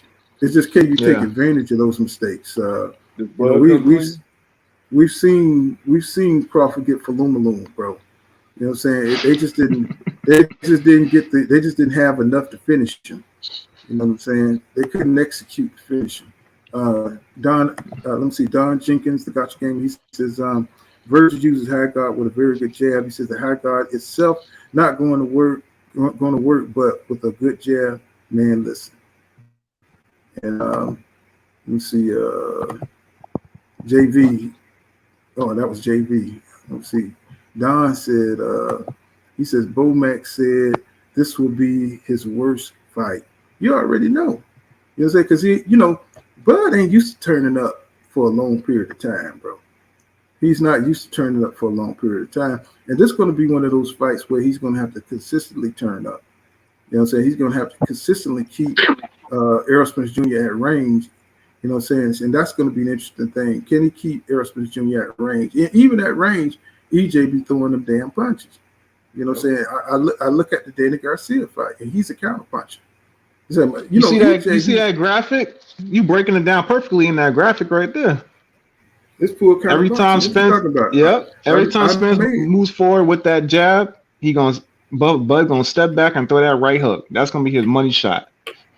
He gonna parry. He gonna give him that left to the body, and he gonna make EJ box. He gonna make him put that high guard down and box. That's his goal, and then he gonna eventually gonna get him out of there. Spence has a different type of jab, though, man. Spence don't throw no jab out just a pity pat jab. It's gonna be a hard jab, and he's gonna connect because that's one thing about EJ. He know how to keep his distance. That's why his punches be so precise. That's true. But a lot of times when you throw a jab so many times in a fight, you don't bring it back home every time. And I don't expect him to bring it back home and hold the phone 100% during the fight. So one of them hooks definitely gonna come in and he's gonna get EJ's respect. And once he gets EJ's respect, hitting him real clean, we'll see what happens. We'll see if he's gonna keep walking in with the high guard. Listen, Crawford ain't the best at defending the jab to begin with. Why you think such low level fighters was able to catch Crawford and drop him? It's not because they was throwing blind punches. Because Crawford too good for you to throw blind punches, just balls to the wall and catch him. A lot of the people catch Crawford because they set him up with a jab, and these people who have jabs that's nowhere near EJ's. I predict that EJ is gonna walk Bud down multiple times throughout that fight with his jab, and he gonna corner EJ. I mean, he gonna corner Bud multiple times, bro. And he gonna tear Bud up to the body. Like I don't see the only way Crawford can beat Errol Spence is to knock him out cold before round 4. And notice I said knock him out cold because just dropping Spence not gonna be enough. Because if it go to 12 rounds at all, Spence is gonna be up on points. Yep. Yeah, I don't expect Bud to go the points route. I mean, they're both southpaws, so I don't see Spence being jab heavy in this fight either. He's gonna have to walk through fire. I don't see him having to. Yeah, I don't see him doing the jab and go. What's up? What you said, bro? I'm glad you mentioned that both are southpaws. So we already know off the bat that Bud is not going orthodox, right? So that switch hit shit, that little cute shit that he been doing with that low level shit he been talking with, that we know that ain't happening, right? We can at least agree to that. So what we're gonna have is a battle with the southpaws, and we already know who. We agree on that though, at least that orthodox shit that. What Spence is the best southpaw? If you talk about orthodox, well, I can't 100% agree. I assume that he's gonna go southpaw. I don't know, but I'm assuming he's gonna go southpaw. We know he's gonna go south. There ain't no we think. We know if he don't go southpaw, he's gonna get jabbed. His snot box gonna get jabbed. He's done if he don't go southpaw. He's fucking done. It depends. If he wants to play the lead foot game with Spence, he could do that, and that might work for a round or two, and then he'll go southpaw. I don't know. He has tricks he got tricks in his sleeves. I mean, he's not gonna come out there straightforward at EJ. Spence has great feet. I know people think he don't got good feet, but his footwork is great. It's just very fundamentally sound. So he won't be able. Ain't nobody catch Spence with the lead foot. Nobody. Why you think Crawford gonna be able to do it? Because I see Spence give up the lead foot all the time because he's willing to take a punch to give one. What fight? He gave up the lead foot all the time against Ugas. No, he did not. No, he didn't. He did. Yes, he did. He was reaching. He just reached, and then eventually he found his openings and he started laying them body shots on him. But he didn't. He wasn't trying to win the lead foot advantage. He'll let Ugas have it, and then he'll just come in, take a shot or two, and throw. Man, what fight was you watching? In the corner, telling him like, "Yo, tighten up your punches. You throwing them too wide. Shorten up your punches." He never gave him the lead foot. What are you talking about? What fight were you watching? I don't know. I'm trying to figure out what y'all seeing. Y'all didn't see Ugas counter him at all? You didn't see Ugas counter him the first 3 rounds. That's what you telling me. I'm making it up. All right, fellas. Let me get this super chat in. Mr. AMG, thank you for that super chat. That $10 super chat. He said, salute, Pool. Just adding some color to the chat. That's what's up, my brother. Appreciate it. All day, Mr. AMG. You with the money, baby. Appreciate that, bro. And yes. What's going on, Benj Art in the building? What's going on, Andre Smith? He says, salute, Pool. EJ Pressure and his ring IQ punch output. He's going to give Bud problems. He's in man down strap season. Big fish. You know what I'm saying? Yes, sir. Oh, yeah, I'm trying. Let's see. Let's see. Why my people? Somebody got some background. Somebody got some background. Let's see. My people ain't got their wrenches. And what's going on? I'm gonna wrench up here. All right, he been coming through. Let's see. MJ. Yes, sir. So, man, what we got, man, nobody should miss this. No hardcore fan should miss this fight, man. This is too big, bro. And I know I'm going live during this shit, man. I'm like, You know what I'm saying? I know a lot of people don't like to do that, but I'm going live doing this shit here, man. It's going to be too big, bro. I mean, I don't know what Crawford got planned, bro, but man, I hope he gives us a good fight, a good showing. That's what he's planning for. Hey, look, let me ask y'all a question. I wanted to know, because I wanted to say, because I agree. I just want to say because they was arguing, but I want to say I agree with John Norrie, but for different reasons. Like, yeah, I did see him giving up the lead foot, but I think that had a lot to do with the fact that, I don't know if you remember, but his post-fight interview, Spence was saying that, you know, he was so excited to be back in the ring after his layoff, and he wanted a knockout so bad that he was very careless to start that fight against Ugas. That's why he was giving up the lead foot a lot and was getting hit a lot. I don't think that was just because he had mental lapses. Like, especially when I hear somebody correct themselves right after a post fight, they let me know he realized what he was doing wrong. Because if you pay attention to the fight, he stopped giving up the lead foot towards the end, and that's when he took over.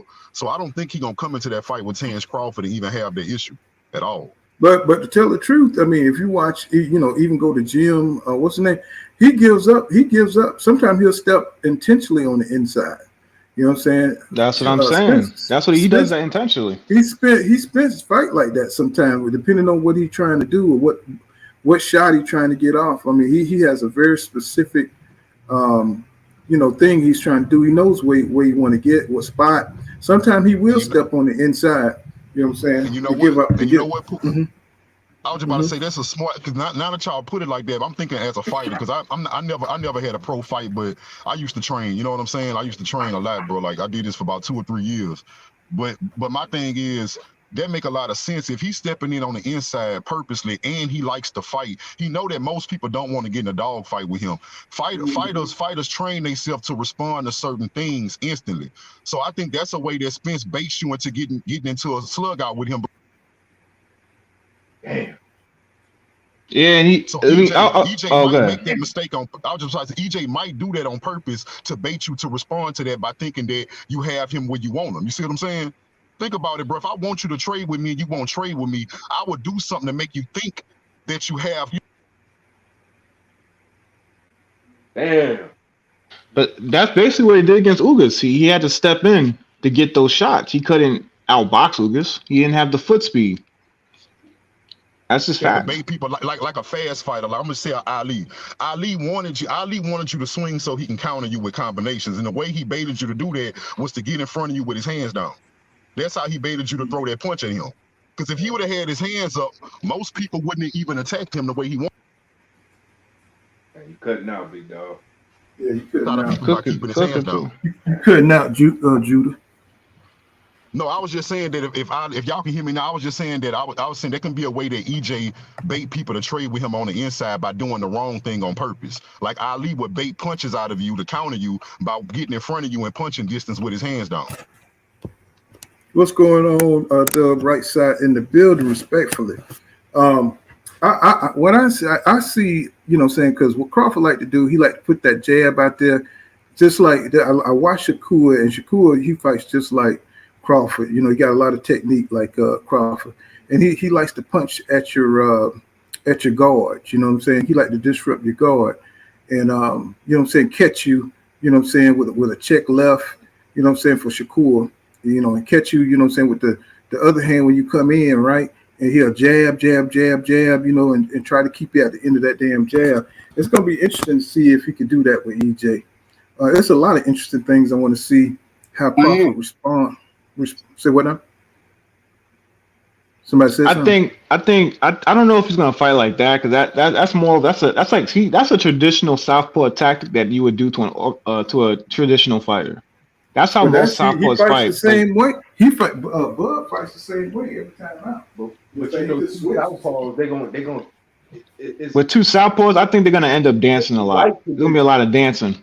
Two southpaws are gonna be like two traditional fighters in their own way.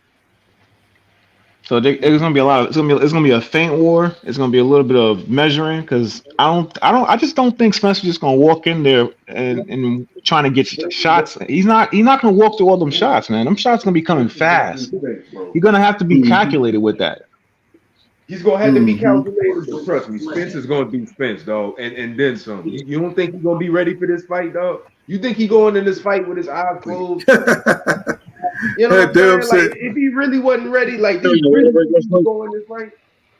Dub said, "Is it so?" Yeah, he got the eyes on that. Dub been watching that tape. I know you see it. That right hook gonna be a problem for Spence. It's gonna be a problem. It's gonna be trouble for him, man. You see it in the video right there. You see how that right hook is touching him anywhere you put it. He can go at the body with it. He can go to the top with it. He'll step back. Spence throw that jab. He'll catch him with it easy. The only thing I see is a weakness in Errol Spence Jr. game. I like when he start leaning over and then he switches over when he ducks down and he goes up. You know what I'm saying? He gets a little lazy. Ugas caught him with a couple of bombs, man, when he came up on the other side. I was like, how the hell? I mean, this dude hit you before with the same shit. And he did the same thing, that little duck down thing he likes to do. And switches over to the other side, and Ugas was ready. Boom. Hit him right on the damn jaw. You know what I'm saying? You know what? That's another thing he got a problem with. I mean, he don't really have a lot of weaknesses. EJ. He only has just two crucial ones: his foot speed and his one real big issue is he don't have a good offense to defense rotation. He don't really go back to offense. He takes turns when he fights. He don't really fight. He don't throw punches in. Hold on, relax. I only said two weaknesses, and y'all wilding out. I don't think that's it. I think you confused. I'm gonna tell you. Can I finish my point though? Point? All I'm saying is when he goes from offense to defense, it's not fluid. He takes turns. He doesn't throw when you're throwing. He waits and takes his turn. That's what he does. He tries to catch and shoot. He'll wait and he'll throw. And sometimes when you do that, you might not be in position to throw anymore. When you wait, oh my goodness, when you wait in to throw, you might not be in position anymore. That's why he ends up reaching sometimes. That's a fact. This is what I see. That's subjective. If you watch, I mean, he out countered Danny Garcia. So I mean, shit. He barely countered Danny Garcia. Come on, man. He was out countering Danny Garcia. Hold on. Let me get this in. He beat him to the punch. What I see, EJ weakness is in fights. He loses his concentration sometimes. You know what I'm saying? He loses his concentration, and I'm not just talking about his mouthpiece. It's just like when I saw the Ugas fight. You know, so he'd be like on remote control sometimes. You know what I'm saying? Like you said, he'd be bored. It'd be something, and you could hear Derek say, "Hey, stay focused, stay focused." You know what I'm saying? You know, and he tell him just box. You know, I think he'd be wanting to fight. He'd be wanting to get shit over with or something like that because he don't really like the box. You know what I'm saying? And he gets he loses a little concentration once he's just constantly pounding on you and shit. You know what I'm saying? And no, those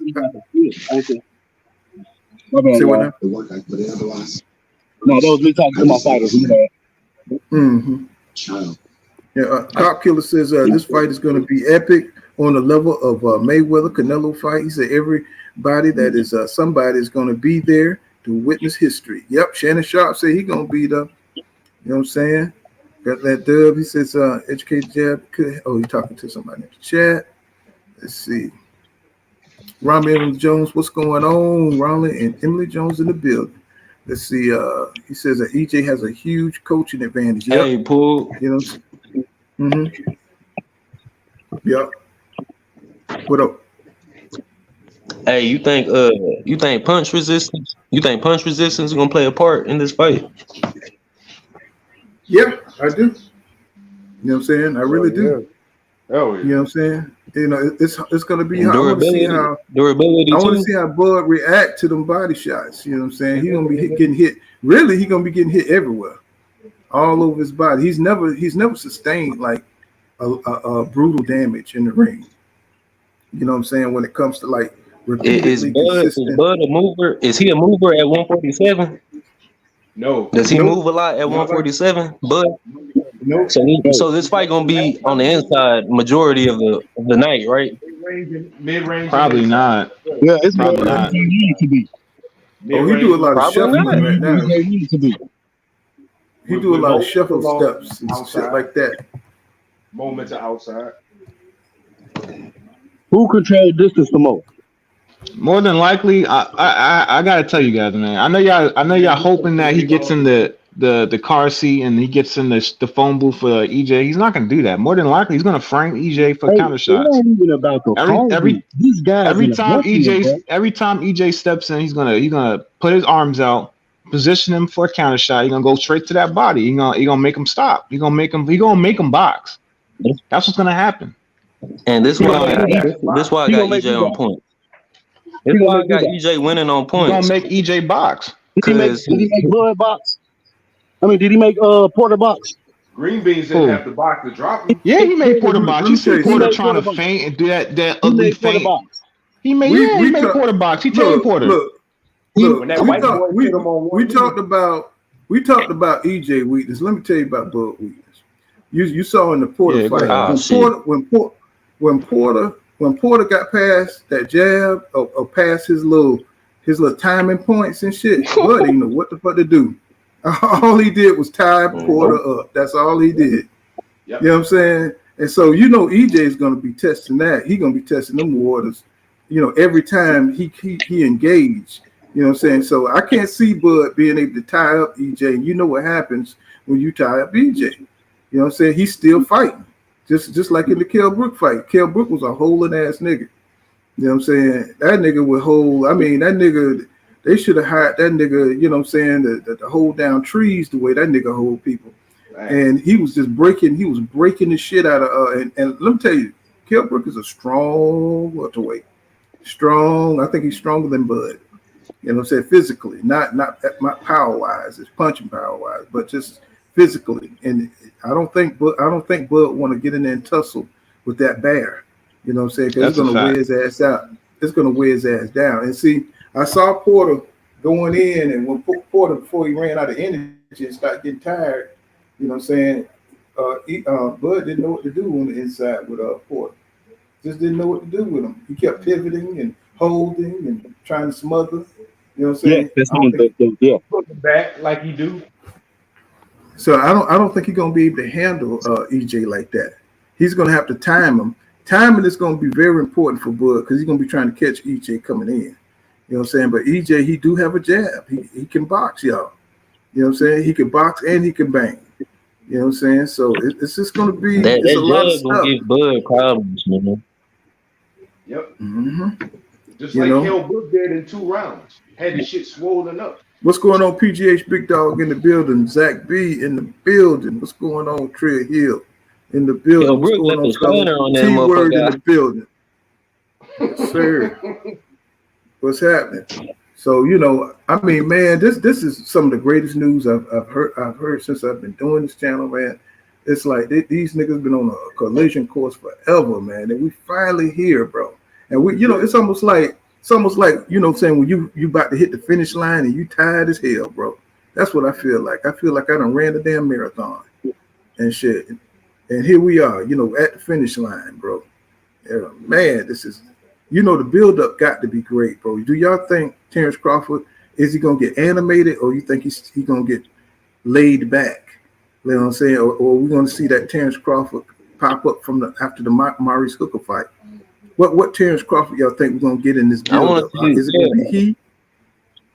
It's for sure going to get a little animated because Spence always say some slick shit every time he roll out a fight. He always say some slick shit. It's bound to happen. I like that about Spence. That's not no hate. That's good. Wait. You don't think Crawford be saying shit? I think he just don't say it in front of folks. You know what I'm saying? I think Crawford be trying to play the good guy role too much in his press conferences anyway. I don't like that shit. So it usually takes it takes somebody to get that out of him. Yeah, but Benavidez was talking shit. That's what I'm saying. Somebody got to bring that out of him. I think Spence will bring that out of him. I don't know Spence talk good shit. They had a rivalry anyway. Michael Spence be talking good shit, man. Destroy this dude. Yes, sir. I mean, I just want to see the build up, man. I think the build up gonna be sweet. I think. Back and forth. Yeah, I do too. They not gonna. I don't think ain't gonna be no pushing and shoving. Ain't gonna be no. But they gonna definitely have a back and forth on the microphone. That shit gonna be like, I'm telling you. Watch that. I want to hear Derrick James and Bowman. Man, just imagine what the face off. That's gonna be amazing. You know what I'm saying?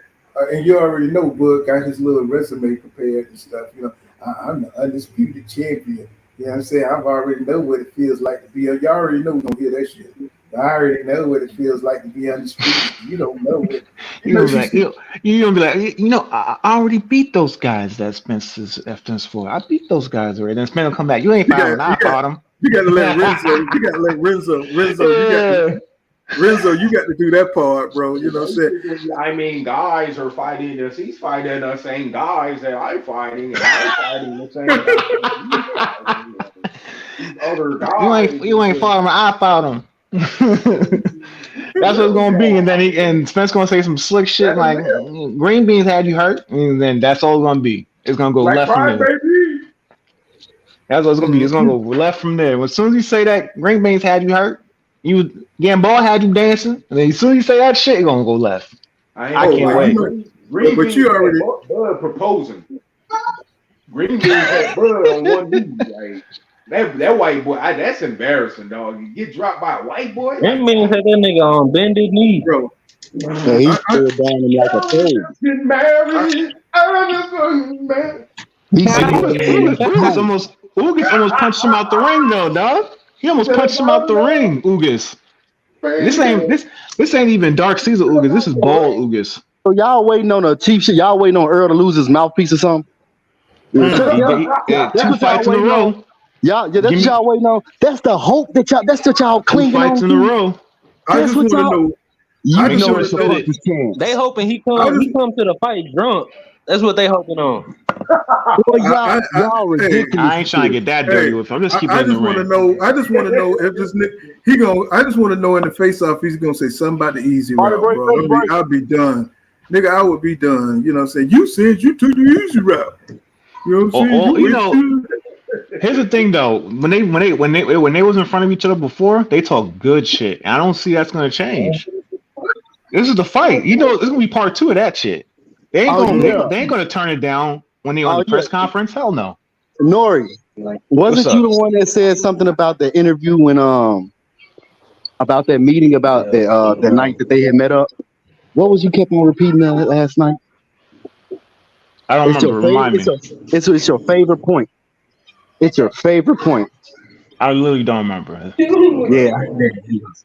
Every time you go to their reference, you said there was nothing after that when they asked them something. They asked Spence something. But anyway, you talking about your name? Your name wasn't on the. Oh yeah. You gonna say your name? Your name didn't come up. Yeah, they gonna say that. Yeah. That was business talk. They're both talking that business talk. But I mean, all that's gonna come to the forefront when they do this press conference. It's gonna be beautiful. So my reply was that they asked Bob 9 times while he was standing right there. When can we get this fight popping? What did Bob say? Well, we're all friends here in the same profession. You better all stand away from Bud Crawford. You can't beat Bud Crawford. Yeah. You can't beat Bud. Now, you better all stand away from him. Not only that, do y'all remember an interview with Radio Raheem and Bob? Radio Raheem asked Bob, did Bud ask what does Bud want? He say what every fighter wants. Bud wants the money. He wants the big payday, but he don't want to fight the guys to get the big payday. Now, Radio Raheem asked him again. He was like, so have Bud asked you for the big fights and the fights with Spence? He said he asked for nothing. And then he threw Bob after that. Mm-hmm. Let me get this super chat in. And then it went back to the court. Hey, Bud only taking this fight because it's fans. That's the only reason why he's taking this fight. Well, so that's my reply. So whenever you try to bring up that topic, remember that I brought up this topic and don't never bring that up again. If you say so. They're fighting now. Who gives a fuck? Okay, hey, let me get the super chat in. Let me get the super chat. SBG Boxing, thank you for that $5 super chat. He said, I got Bud by late stoppage. God damn it, that's what it is. God damn it. A1 Hoop Zone of the winning team in the building. What's going on, A1 Hoop Zone? What's going on? Y'all subscribe to him, man. And everybody in the winning team, man. You know what I'm saying? They're a friend of my channel. I'm saying T-words already. Okay, everybody just hollering at each other. Jonathan J. He says, I really believe it's going to be a draw. Damn. Bro. Hell no. Ain't happening. Somebody getting stopped. Word, somebody getting stopped in this fight. Yep. Oh, yeah. It's too much bad blood, bro. Yeah. Too much. Ain't gonna be no pig padding going on. Ain't gonna be no Triple G and Canelo going on. Nah. It's gonna be too much pulling and pushing for position, man. It's gonna be too much pulling and pushing, man. Ain't no way. Greeks with 5 said John be capping for crawfish your ass. You gonna see you a real whole ass. Y'all gotta remember, y'all didn't think he would take the fight. We went from he fought only bums to he not taking the fight, and then now he here, and now y'all saying, oh, he ain't even on Spence level now. I'm just letting y'all know, y'all been pulling it back every level now. Look, the acceptance is only one level away now. They in the ring. They about to be in the ring now. Hold on. Saying. Look how long it took for him to sign. You know, this nigga was all in the ocean. You know what I'm saying? Talking about he waiting for the big thing. You know what I'm saying? Then when the nigga got into the negotiation, he turned away, bro. That just made everybody. It's not like people don't have a reason to think this now. And then he went all the way to David Avenesian to fight this nigga. Then he went to Golden Boy. Come on, it's like he went all out his way to avoid the fight. You know what I'm saying? Whether it was scale or which is business, but people got a reason to to feel this way. You know, when it's a Rudy Poo, he jumped right on. Hey, Pooh, I got a question with you. Mm-hmm. I'm listening. Hey, wasn't he offered a 3-fight deal like the first time they offered him a contract? Yeah, he ain't want that shit. That's what fighters do. So he when fighters, here's the thing with Spit with Bud. But hold on. I know. Let me get this off, John. Let me get this off. All right, go ahead. After he was saying that he wanted Jamel and Spence, he turned down a damn 3-fight deal with him. You know what I'm saying? And that's why a lot of shit that he do, it don't match up with what he be saying. And that's when people start looking at Terrence Crawford sideways. It ain't like people just hate Terrence Crawford. It's just that he's hypocritical in the way he be talking, bro. You know what I'm saying? You know, it was bad. I'm gonna get that accent, Renzo. I'm gonna get that shit. I'm gonna get that. Check it, Paul. Check it. So these guys, I fought these guys already. You know who did do that 3-fight deal though, Paul? You know who did that 3-fight deal? Deontay Wilder? No, the Dream. Well, definitely Wilder.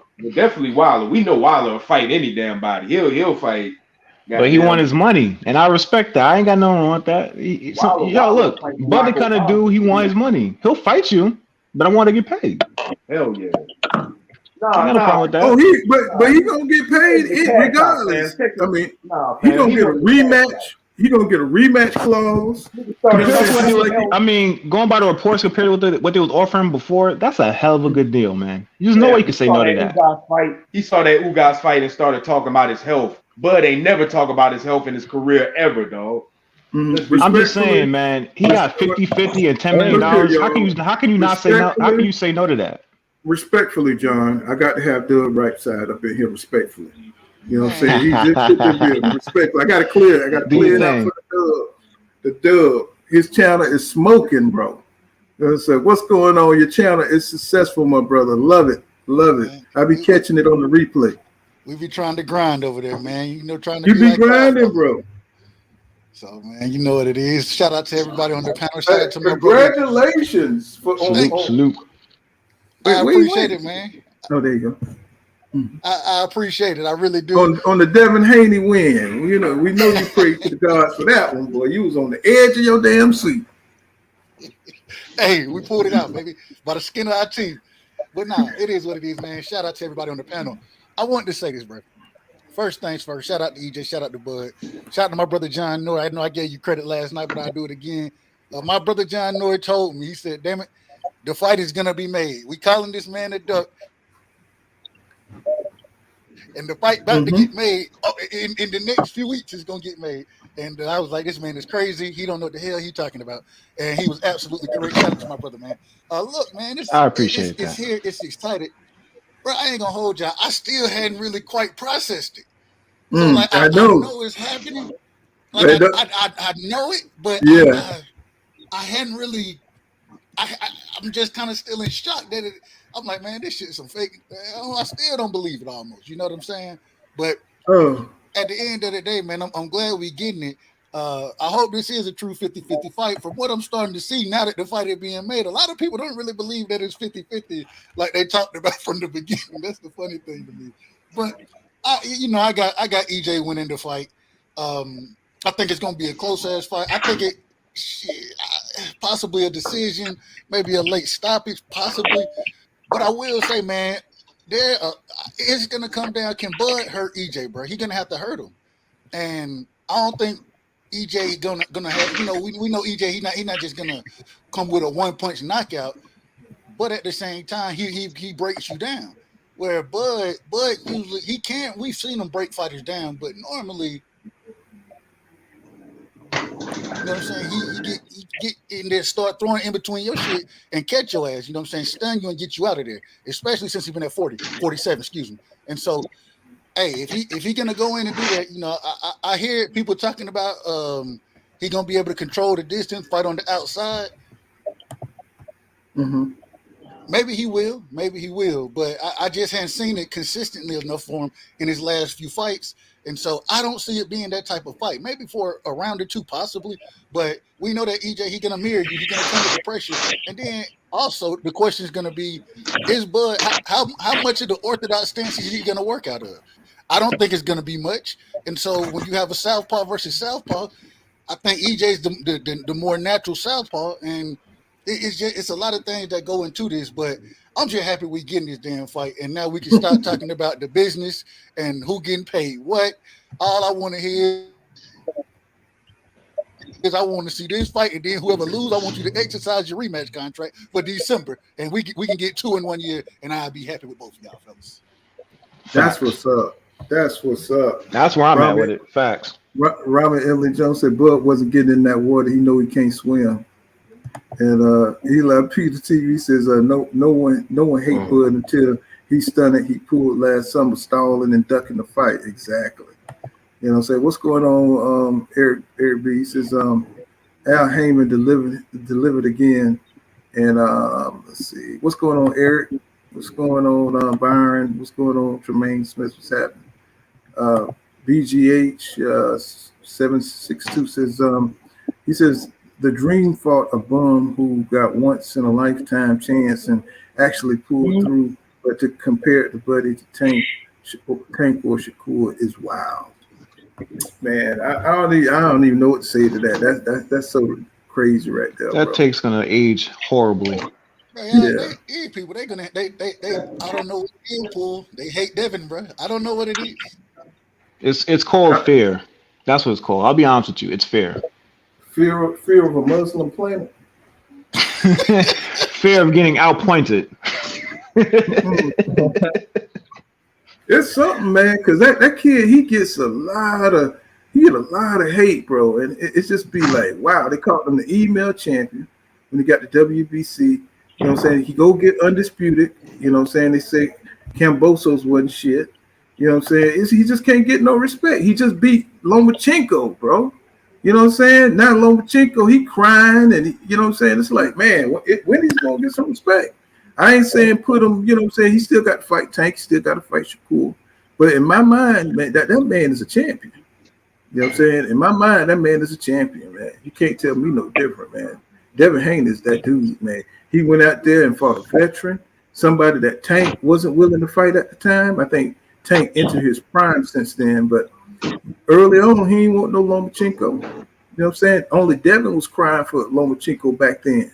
You know what I'm saying? That's the confidence that Devin Haney, his superpower is his confidence, man, his mental makeup. He's a strong-minded kid. I ain't gonna call him a champion. You know what I'm saying? And people just don't like him because he don't have power. He is a boxer. You know what I'm saying? That's sad. You know what I'm saying? But you know, people are always going to put a label on you. They say EJ, he only fights one way, which is bullshit. You know what I'm saying? He fight different ways. You know what I'm saying? You know what I'm saying? He just mix it up. You know what I'm saying? Mix boxing up with fighting. You know what I'm saying? And a lot of people like Deontay Wilder. You know, if you're not like a boxer like a Crawford or Tank, you know what I'm saying? They don't like you if you can't do everything. You know what I'm saying? It's just niggas just be nitpicking. Let me see. John Kramer says everybody that talk about can EJ take Bud's power, but Spence can punch as well. Can Bud take it? You know what I'm saying? That's what's going to be real interesting, my friend, to see how Bud, because Bud ain't used to taking no damn punishment like that. He's used to taking jabs to the face, and when he do get hit, he goes down. You know what I'm saying? If he gets hit with somebody with some power, he will go down on your ass. You know what I'm saying? But he's gonna get up. He gonna come back at your ass super strong. Hey, Paul, what you think Bud's best attribute is? Say that again. I said, what do you think Bud's best attribute is?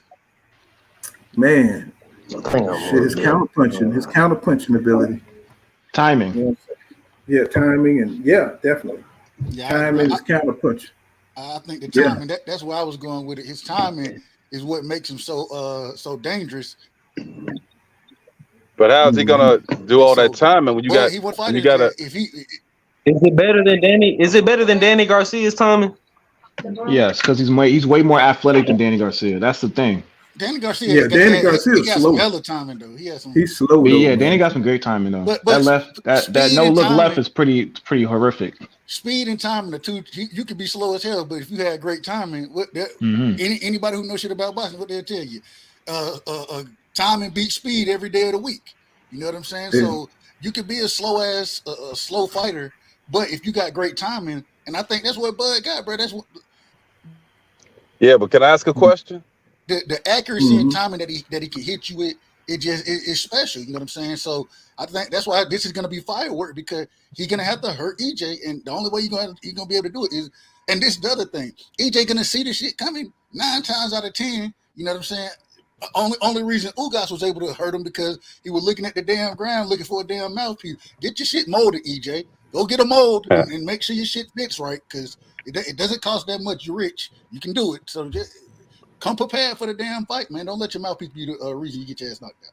Hey, y'all ain't gonna. Well, you know, EJ a fighter. He's not gonna just say, "Hey, I got my mouthpiece knocked out." You know, he got to come with a little. You know, gotta keep his edge.